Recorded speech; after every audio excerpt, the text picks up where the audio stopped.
Morning ಇದ್ದೀರಾ? ಹೇಗಿದ್ದೀರಾ? So ನಿನ್ನೆ ಕ್ಲಾಸ್ದು ಏನೇನು ನಾನು ಸೆಷನ್ ಮಾಡಿದ್ವಿ ಒಂದ್ಸಲ ನೋಡಿದ್ರ ನಂತರ ಏನಾದರೂ ಡೌಟ್ಸ್ ಬಂದಿದೆಯಾ? ಡೌಟ್ಸ್ ಸರಿ, ಹಾಗಾದ್ರೆ ನೆಕ್ಸ್ಟ್ ಹೋಗೋಣ. ಹಾಗಾದ್ರೆ ಸೊ ನಿನ್ನೆ ಲಾಸ್ಟಲ್ಲಿ ಏನು ನೋಡ್ತಿದ್ವಿ? ಟ್ರಾನ್ಸ್ಪೋರ್ಟ್ ಸೆಕ್ಟರ್ನ ನೋಡಿದ್ವಿ. ಏರ್ ಟ್ರಾನ್ಸ್ಪೋರ್ಟ್, ವಾಟರ್ ಟ್ರಾನ್ಸ್ಪೋರ್ಟ್, ಅದೇ ರೀತಿಯಲ್ಲಿ ಸೊ ರೋಡ್ ಟ್ರಾನ್ಸ್ಪೋರ್ಟ್ ಮತ್ತು ರೈಲ್ವೆ 4 ನೋಡಿದ್ವಿ. ಸೊ ನೆಕ್ಸ್ಟ್ ಕಮ್ಯುನಿಕೇಷನ್ಗೆ ಸಂಬಂಧಪಟ್ಟ ಹಾಗೆ ನೋಡೋಣ. Communication, so difference between transport and communication ಅಂತಂದಾಗ, ಸೊ ಟ್ರಾನ್ಸ್ಪೋರ್ಟಲ್ಲಿ physical objects will be transport from one place to another. It may be person or it may be a good. But in case of communication, just the information will be transport from one place to another. ಇನ್ಫಾರ್ಮೇಷನನ್ನು ಒಂದರಿಂದ ಮತ್ತೊಂದು ಪ್ಲೇಸ್ಗೆ ನೀವು ಕಳಿಸಿದ್ರೆ ಅದನ್ನ ಏನು ಕರಿತೀವಿ? Communication ಅಂತ ಕರಿತೀವಿ. ಸೊ ಇನಿಷಿಯಲ್ ಡೇಸಲ್ಲಿ ನಿಮ್ಗೆ ಏನಾದರೂ ನೋಡ್ತೀರಾ ಅಂದರೆ ಕಮ್ಯುನಿಕೇಷನ್ ಅಂತನಾಗೇನು? ಸೊ ನಾವು ಹೆಚ್ಚಾಗಿ ಮಾತಾಡೋದು ಪೋಸ್ಟ್ನ ಬಗ್ಗೆ ಅವಾಗ. ಸೊ ಇವನ್ ಪೋಸ್ಟ್ ಕೂಡ ನಿಮ್ಗೆ ಏನಾಗುತ್ತೆ, ಬ್ರಿಟಿಷ್ ಸೊ ಅಡ್ಮಿನಿಸ್ಟ್ರೇಷನ್ನ ಟೈಮಲ್ಲೇ ಸೊ ಇಂಟ್ರೊಡ್ಯೂಸ್ ಆಗುತ್ತೆ. 1727ನ ಟೈಮಲ್ಲೇ ಕಲ್ಕತ್ತಾದಲ್ಲಿ ಆ ಥರ ಮಾಡ್ಕೊತಾರೆ. ಅಗೇನ್ 1727ನಲ್ಲಿ ಇನಿಷಿಯಲ್ ಆಗಿ ಅವ್ರು ಮಾಡಿರೋದು ಯಾಕೆ? ಸೊ ಬ್ರಿಟನ್ನಲ್ಲಿರುವಂತಹ ಬೇರೆ ಅಧಿಕಾರಿಗಳ ಜೊತೆ ಆಗಿರ್ಬೋದು, ಮನೆಯವ್ರ ಜೊತೆ ಆಗಿರ್ಬೋದು, ಅಲ್ಲೇನಾದರೂ ಪೋಸ್ಟಲ್ ಸೊ ಇದೇನಾದರೂ ಎಕ್ಸ್ಚೇಂಜ್ ಮಾಡೋದಿದ್ರೆ ಅದನ್ನು ಯೂಸ್ ಮಾಡ್ತಾರೆ. ಸೊ ನಂತರ ಸ್ಲೋ ಆಗಿ ಏನು ಮಾಡ್ತಾರೆ, ಇವನ್ ಸೊ ಕಾಮನ್ ಪೀಪಲ್ಗೂ ಕೂಡ ಕೊಡೋದಕ್ಕೆ ಸ್ಟಾರ್ಟ್. ಅಗೇನ್ ನಾವೇನಾದರೂ ಪೋಸ್ಟ್ ಆಫೀಸ್ಗಳನ್ನು ನೋಡೋದಕ್ಕೆ ಹೋದರೆ ಅದರೊಳಗಡೆ ನಾರ್ಮಲ್ ಆಗಿ ಕೊಡುವಂಥ ಸರ್ವಿಸಸ್ಗಳೇನು? ಮೇಲ್ ಅಂತಂದಾಗ ಅಂಚೆ ಬಗ್ಗೆ ಹೇಳ್ತೀವಿ, ಬೇಡ ನಂತರ. ಓಕೆ, ಸೊ ಮೇಲ್ ಅಂಚೆ ಬಗ್ಗೆ ಹೇಳ್ತಾ ಇದ್ದೀವಿ. ಸೊ ಅಥವಾ ಅದೇನು ಮಾಡ್ಬೋದು, ಕೊರಿಯರ್ ಪಾರ್ಸಲ್ಗಳನ್ನು ಕೂಡ ನೀವು ಮಾಡ್ಬೋದು. ಅಪಾರ್ಟ್ ಫ್ರಮ್ ದಟ್ ಡೆಪಾಸಿಟ್ಸ್ಗಳನ್ನು ಕೂಡ ನೋಡ್ತೀವಿ. So even Indian post office has been become as A payments bank ಅಂತ ಕೂಡ ನೋಡ್ತೀರ. IPPB ಅಂತ ಕರಿತೀರ, ಇಂಡಿಯನ್ ಪೋಸ್ಟಲ್ ಪೇಮೆಂಟ್ ಬ್ಯಾಂಕ್ ಅಂತ. ಸೊ ಆ ಥರದ್ದೆಲ್ಲ ಕೆಲವೊಂದು ಸರ್ವಿಸಸ್ಗಳನ್ನು ಕೊಡ್ತಾ ಇರೋದು ನೋಡ್ತಾರೆ. ಅಗೇನ್ ನ್ಯೂ ಜನ್ರೇಷನಲ್ಲಿ ಈ ಥರದ್ದೆಲ್ಲ ಯಾಕೆ ಸೊ ಇವರು ಮೇಲನ್ನು ಬಿಟ್ಟು ಬೇರೆದನ್ನು ಕೂಡ ಮಾಡ್ತಾ ಇದ್ದಾರೆ ಅಂತ ಕೇಳಿದಾಗ, revenue sources. So there are some business products as well. Business products ಅಂದ್ರೇನು? ನೀವೇನು ಮಾಡ್ಬೋದು, ಈಗ ಋಷಿಕೇಶ್ನಿಂದ ಗಂಗಾ ಜಲವನ್ನು ನೀವು ಅಂಚೆ ಮೂಲಕ ತರಿಸ್ಬೋದು. ಆ ಥರದ್ದೆಲ್ಲ ಹೇಳ್ತಾರೆ. ತಿರುಪತಿ ಲಡ್ಡು ತರಿಸ್ಬೋದು ನೀವು. ಆ ಥರದ್ದೆಲ್ಲ ಇದೆಯಲ್ಲ, ಅದನ್ನು ನಾವೇನು ಕರಿತೀವಿ? ಬಿಸ್ನೆಸ್ ಪ್ರಾಡಕ್ಟ್ಸ್ ಅಂತ ಕರಿತೀವಿ. ಸೊ ಅಪಾರ್ಟ್ ಫ್ರಮ್ ದಟ್ ಅವ್ರೇನು ಮಾಡಿದ್ದಾರೆ, ರೆವೆನ್ಯೂ ನಮ್ಗೇನಾಗುತ್ತೆ, ಮೇಲ್ ಕಳಿಸ್ತಾ ಇರೋರ ಸಂಖ್ಯೆ ಕಡಿಮೆ ಇದೆಯಲ್ಲ ಈಗೆಲ್ಲ ಇಮೇಲ್ ಕಡೆ ಹೋಗಿದ್ದೀವಿ, ಮೇಲ್ ಇಲ್ಲ, ಹೌದಾ? ಸೊ ಆ ಕಾರಣಕ್ಕಾಗಿ ಈ ಮೇಲ್ ಕಳಿಸ್ತಾ ಇರೋದು ಕಡಿಮೆ ಇರೋದ್ರಿಂದಾಗಿ ರೆವೆನ್ಯೂ ಜಾಸ್ತಿ ಮಾಡೋದಕ್ಕೋಸ್ಕರ ಈ ಥರದ್ದೆಲ್ಲ ಆ್ಯಕ್ಟಿವಿಟಿಯನ್ನು ಮಾಡ್ತಾರೆ. ಇವನ್ ಕೊಲಾಬರೇಷನಲ್ಲಿ ಏನು ಮಾಡ್ತಾ ಇದ್ದೀವಿ, ಪಾಸ್ಪೋರ್ಟ್ ಸೇವಾ ಕೇಂದ್ರವಾಗಿ ಕೂಡ ಕೆಲಸ ಮಾಡ್ತಿರೋದು ನೋಡ್ತೀರಾ. ಆಧಾರ್ ಅಪ್ಡೇಷನ್ ಸೆಂಟರ್ಗಳಾಗಿ ಕೂಡ ಕೆಲಸ ಮಾಡ್ತಿರೋದು ನೋಡ್ತೀರಾ. Apart from that railway reservation, ಅಥವಾ ನೀವು ಭಾಳಷ್ಟು ಪರೀಕ್ಷೆಗಳಿಗೆ ಸಂಬಂಧಪಟ್ಟ ಹಾಗೆ ಚಲನ್ಗಳನ್ನು ಕೂಡ ಅಲ್ಲಿಂದ ತುಂಬ್ತೀರಾ. ಸೊ ಆ ಥರದ್ದೆಲ್ಲ ನಿಮ್ಗೇನು ಕಾಣುತ್ತೆ? ಸೊ ಅದು ಕೊಲಾಬರೇಟಿವ್ ವರ್ಕ್ನ ಒಳಗಡೆ ನೋಡ್ತೀವಿ. ಪಾಸ್ಪೋರ್ಟ್ ಸೇವಾ ಕೇಂದ್ರ ಅಂತಂದಾಗ ಮಿನಿಸ್ಟ್ರಿ ಆಫ್ ಎಕ್ಸ್ಟರ್ನಲ್ ಅಫೇರ್ಸ್ ಜೊತೆ ಇಲ್ಲಿ ಕೊಲಾಬರೇಷನ್ ಇರೋದು. ಸೊ ಆಧಾರ್ UIDAI, ಹೌದಾ? So railway ministry of railways, ಈ ಥರ ಕೊಲಾಬರೇಷನ್ ಮಾಡ್ಕೊಂಡು ಈ ಥರದ ಕೆಲಸಗಳನ್ನು ಕೂಡ ಮಾಡ್ತಾ ಇದ್ದಾರೆ. ಇದು ಪೋಸ್ಟ್.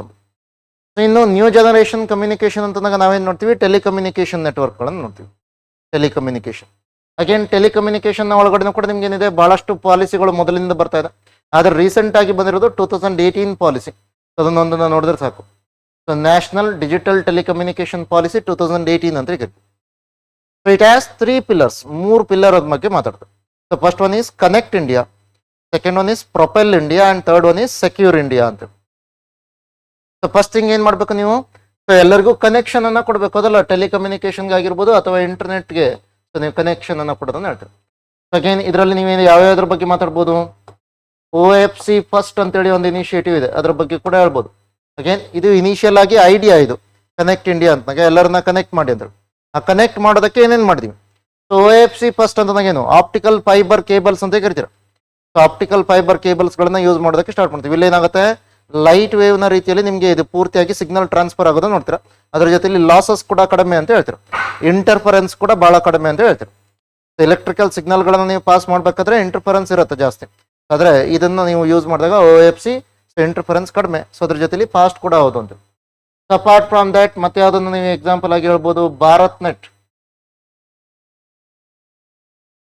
ಭಾರತ್ ನೆಟ್ ಅಂತಂದಾಗ ಯಾವ್ದು? ಟು ಕನೆಕ್ಟ್ ಆಲ್ ಗ್ರಾಮ ಪಂಚಾಯತ್ ಥ್ರೂ ಇಂಟರ್ನೆಟ್ ಅಂದ್ರೆ ಥ್ರೂ ಇಂಟರ್ನೆಟ್ಗೆ ಸೊ ಕನೆಕ್ಷನ್ ಅನ್ನ ಕೊಡೋದನ್ನ, ಕನೆಕ್ಟಿವಿಟಿಯನ್ನ ಗ್ರಾಮ ಪಂಚಾಯತಿಗಳಿಗೆ ಕೊಡೋದು, ಅದನ್ನ ಭಾರತ್ ನೆಟ್ ಅಂತ ಕರಿತೀವಿ. ಅದನ್ನ ಕರೆಕ್ಟಾಗಿ ನೆನಪಲ್ಲಿಟ್ಕೊಳ್ಳಿ.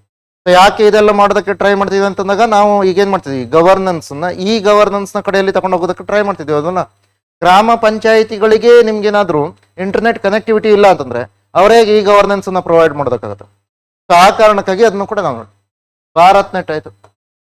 Apart from that we even have gram net.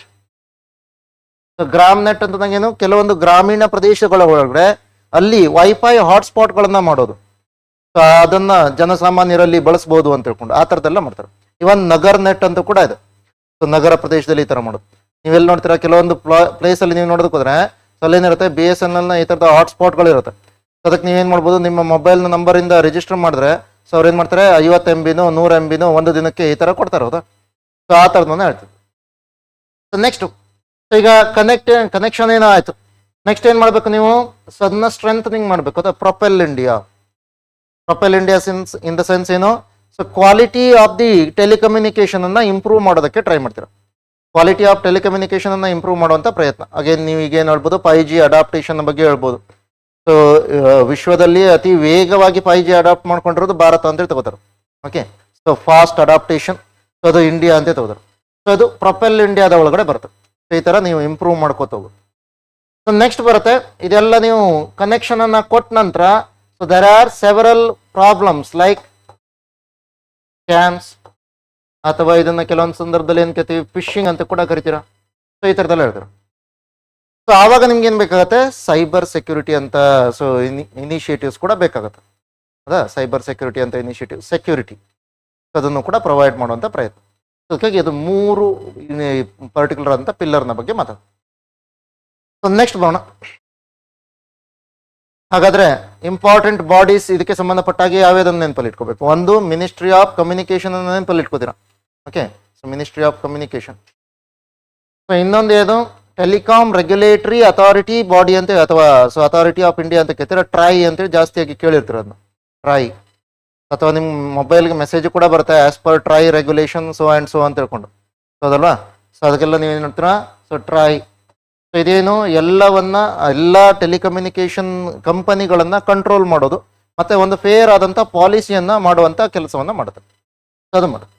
1997 act ಅನ್ನ ಪಾಸ್ ಮಾಡಿದ್ವಿ ಇದನ್ನು. ಸೊ ಟ್ರೈ ಕೂಡ ನಿಮ್ಗೆ ಏನಾಯ್ತು, ಹಾಗಾದ್ರೆ ಒಂದು statutory body, it is A statutory body. Tariff fixation ಮಾಡುತ್ತೆ. ಸೊ ಎಷ್ಟನ್ನ ನೀವು ಚಾರ್ಜ್ ಮಾಡ್ಬೋದು ಅಂತ ಹೇಳುತ್ತೆ. ಅದರ ಜೊತೆಯಲ್ಲಿ ಏನು ಮಾಡುತ್ತೆ, ರೆಗ್ಯುಲೇಷನ್ ಮಾಡುತ್ತೆ, ಫೇರ್ ಅಂಡ್ ಟ್ರಾನ್ಸ್ಪರೆಂಟ್ ಪಾಲಿಸಿಯನ್ನ ಮಾಡುವಂತ ಪ್ರಯತ್ನ ಮಾಡುತ್ತೆ. ಇದು ಟ್ರೈ ನೋಡಿ. ಸೊ ಟ್ರೈ ತೆಗೆದುಕೊಂಡಿರುವಂತ ಡಿಸಿಷನ್ಸ್ ಅನ್ನ ಅಥವಾ ಇದರ ರೂಲ್ಸ್ ಅನ್ನ so you can question in appellate tribunal, that is TDSAT, telecom dispute settlement and appellate tribunal ಅಂತ ಕರಿತೀವಿ. ಸೊ ಅದನ್ನು ಕೂಡ ನಾವೇನ್ ಮಾಡಿದ್ವಿ, ಸೇಮ್ ಆಕ್ಟ್ ನ ಒಳಗಡೆ ಮಾಡಿದೀವಿ. ಅದನ್ನ ಟ್ರೈ ಆಕ್ಟ್ ನ ಒಳಗಡೆ ಸೊ 2000 2000 ಇಸ್ವಿಯಲ್ಲಿ ನಾವೇನ್ ಮಾಡಿದ್ವಿ, ಒಂದು ಅಮೆಂಡ್ಮೆಂಟ್ ಅನ್ನ ಮಾಡಿ TDSAT ಅನ್ನ ಸೊ ಎಸ್ಟಾಬ್ಲಿಷ್ ಮಾಡಿದ್ವಿ, TDSAT. ಸೊ ಈಗ ಇದು ಕೆಲವೊಂದು ಸಂದರ್ಭದಲ್ಲಿ ನಿಮ್ಗೆ ಏನಾಗುತ್ತೆ, ಈಗ ಸದ್ಯದಲ್ಲಿ ನಾವೇನಾದ್ರೂ ನೋಡೋದಕ್ಕೋದ್ರೆ ಬಹಳ ಕಡಿಮೆ ಇದೆ ನಮ್ಗೆ ಟೆಲಿಕಮ್ಯುನಿಕೇಶನ್ ಕಂಪನಿ, ಹೌದಾ. ಸೊ ಜಿಯೋ 2016 ನಂತರದಲ್ಲಿ ಏನು ಎಂಟ್ರಿ ಆಗುತ್ತೆ, ಎಂಟ್ರಿ ಆದ ಕೂಡಲೇ ನಿಮ್ಗೆ ಏನಾಗುತ್ತೆ, ಸೊ ಎಲ್ಲ ಟ್ಯಾರಿಫ್ಗಳು ಕಡಿಮೆ ಆಗಿರೋದನ್ನ ನೋಡ್ತೀರಾ, ಸೊ ಅಬ್ಸರ್ವ್ ಮಾಡ್ತೀರಾ. ಅಂದ್ರೆ ಅದನ್ನ ಒಂದು ರೆವಲ್ಯೂಷನ್ ಅಂತೇಳಿ ತಗೋತಾರ ಅದು. ಓಕೆ, ಜಿಯೋ ಫಸ್ಟ್ ಆ ಥರ ಎಂಟ್ರಿ ಆಗಿರೋದು. ಸೊ ನಂತರದಲ್ಲಿ ನಿಮ್ಗೆ ಈಗ ಮತ್ತೊಂದು ಯಾವ್ದಿರೋದು, Airtel. Almost Vodafone and Idea ಹೊರಗಡೆ ಬಿದ್ದಾಗಿದೆ, ಹೌದಾ, ಸೊ ಮಾರ್ಕೆಟ್ ಇಂದ. ಸೊ ಮತ್ತೊಂದು ಯಾವ್ದಿದೆ, BSNL ಇದೆ. BSNL ಆರ್ MTNL ಅಂತ ಕರಿಬಹುದು. ಯಾಕಂದ್ರೆ BSNL ಇಲ್ಲದೆ ಇರೋ ಜಾಗದಲ್ಲಿ MTNL ಇರುತ್ತೆ ನಿಮಗೆ. ನಾರ್ಮಲ್ ಆಗಿ ದಿಲ್ಲಿ ಮತ್ತೆ ಮುಂಬೈನಲ್ಲಿ MTNL ನೋಡ್ತೀರಾ. ಓಕೆ, MTNL ಬಾರ್ BSNL ಎರಡನ್ನು ಕೂಡ ನೋಡ್ತೀವಿ. ಸೊ ಈಗ ಇದನ್ನ ನೀವೇನಾದ್ರೂ ನೋಡ್ತೀರಾ ಅಂತಂದ್ರೆ ಇವುಗಳ ಒಳಗಡೆ ಒಂದನೇದಾಗಿ ಈಗೇನಾಗಿದೆ, ಸೊ ಇದು ಒಂದು ರೀತಿಯಲ್ಲಿ ಒಲಿಗೋಪೊಲಿ ಇದೆ. With in this also Jio as the highest soft power ಅಂತ ಹೇಳ್ಬೋದು. ಸಾಫ್ಟ್ ಪವರ್ ಯಾಕೆ ಅವ್ರಿಗೆ ಜಾಸ್ತಿ ಅಂತ ಕೇಳಿದಾಗ, ಇಲ್ಲಿ ನೀವೇನ್ ಮಾಡ್ತೀರಾ, ಟೆಲಿಕಮ್ಯುನಿಕೇಶನ್ ನೆಟ್ವರ್ಕ್ಗಳ ಸ್ಪೆಕ್ಟ್ರಮ್ ಅನ್ನ ಆಕ್ಷನ್ ಮಾಡ್ತೀರಾ. ಸೊ ಈಗ ಯಾರು ಲಾಭದಲ್ಲಿದ್ದಾರೋ ಅವ್ರೇನ್ ಮಾಡ್ತಾರೆ, ಜಾಸ್ತಿ ಫ್ರೀಕ್ವೆನ್ಸಿಗಳನ್ನ ತಮ್ಮ ಅಂಡರಲ್ಲಿ ತಗೋತಾರೆ. ಅವ್ರೇನಾದ್ರೂ ಆ ಥರದ ಫ್ರೀಕ್ವೆನ್ಸಿ ತಾವು ತಗೋತಿದ್ದಾರೆ ಅಂತಂದ್ರೆ ಅವ್ರಿಗೇನಾಗಿದೆ, ಅವರ ಸುಪೀರಿಯರ್ ಕ್ವಾಲಿಟಿ ಆದಂತ ಟೆಲಿಕಮ್ಯುನಿಕೇಶನ್ ಪ್ರೊವೈಡ್ ಮಾಡ್ಬೋದು. ಸೊ ಆ ಕಾರಣಕ್ಕಾಗಿ ಜಿಯೋ ಏನ್ ಮಾಡ್ತಿದೆ, ಲಾಸ್ಟ್ ಒಂದು 3-4 ವರ್ಷದಿಂದ ನೀವೇನಾದ್ರೂ ನೋಡೋದಕ್ಕೆ ಹೋದ್ರೆ ಸೊ ಹೆಚ್ಚಾಗಿ ಈ ತರದ ಸ್ಪೆಕ್ಟ್ರಮ್ ಅನ್ನ ಪರ್ಚೇಸ್ ಮಾಡ್ತಿದೆ. ಅರೌಂಡ್ ಏನಾಗ್ತಿದೆ 70-80% ಅಷ್ಟು ಸ್ಪೆಕ್ಟ್ರಮ್ ಇವ್ರಿಗೆ ಹತ್ರ ಇದೆ. ಸೊ ರಿಮೈನಿಂಗ್ ಮಾತ್ರ ನಿಮ್ಗೆ ಏರ್ಟೆಲ್ ಅಥವಾ BSNL ಹತ್ರ ಬರುತ್ತೆ. ಸೊ ಆ ಥರದನ್ನು ಕೂಡ ನೋಡಿ. ಅದರ ಜೊತೆಯಲ್ಲಿ ನೆನಪಲ್ಲಿರಲಿ, ಸ್ಪೆಕ್ಟ್ರಮ್ ಅನ್ನ ನಾವೇನಾದ್ರೂ ಈ ತರ ಆಕ್ಷನ್ ಮಾಡ್ತಾ ಇದೀವಿ ಅಂತಂದ್ರೆ ಸೊ ಇದನ್ನ ಏನ್ ಮಾಡ್ತೀವಿ, ಇದನ್ನ ಗವರ್ಮೆಂಟ್ ನ ಅಸೆಟ್ ಅಂತ ಕನ್ಸಿಡರ್ ಮಾಡ್ತೀವಿ. ಸ್ಪೆಕ್ಟ್ರಮ್ ಅನ್ನ ಗವರ್ಮೆಂಟ್ ನ ಅಸೆಟ್ ಅಂತ ಕನ್ಸಿಡರ್ ಮಾಡ್ತೀವಿ. ಅದಕ್ಕೆ ಅದನ್ನ ಮ್ಯಾಕ್ಸಿಮಮ್ ರೆವೆನ್ಯೂ ಮಾಡೋದಕ್ಕೆ ಟ್ರೈ ಮಾಡ್ಕೋತೀವಿ. ಇದನ್ನ ಯಾಕೆ ಹೇಳ್ತೀನಿ, ನಮ್ಗೆ ಇದ್ರ ರಿಲೇಟೆಡ್ ಭಾಳಷ್ಟು ಸ್ಕ್ಯಾಮ್ ಆಗಿದೆ. ಹೌದಾ, 2G ಸ್ಕ್ಯಾಮ್ ಅನ್ನೋ ನೋಡ್ತೀರಾ. 2G ಸ್ಕ್ಯಾಮಲ್ಲಿ ಏನು ಮಾಡ್ತೀವಿ, so we have given 2G spectrum in throw away price, ಭಾಳ ಕಡಿಮೆ ಬೆಲೆಗೆ ಅದನ್ನ ಮಾರ್ಬಿಟ್ಟಿದ್ದೀವಿ. ಅಂದರೆ ಅದರಿಂದ ಗವರ್ಮೆಂಟ್ಗೆ ಲಾಸ್ ಆಗಿದೆ. ಎಲ್ಲೋ ಒಂದು ಕಡೆ ಅದು ಪ್ರೋ ಕ್ರೋನಿ ಡಿಸಿಷನ್ ಅಂತೇಳಿ ಇದು ಹೋದ್ರು. ಪ್ರೋ ಕ್ರೋನಿ ಅಂತಂದಾಗ ನಮಗೆ ಬೇಕಾದವ್ರು ಕೊಟ್ಟಿರೋ ಥರ. ಓಕೆ, ಸೊ ಆ ಥರದ ನೋಡಿ.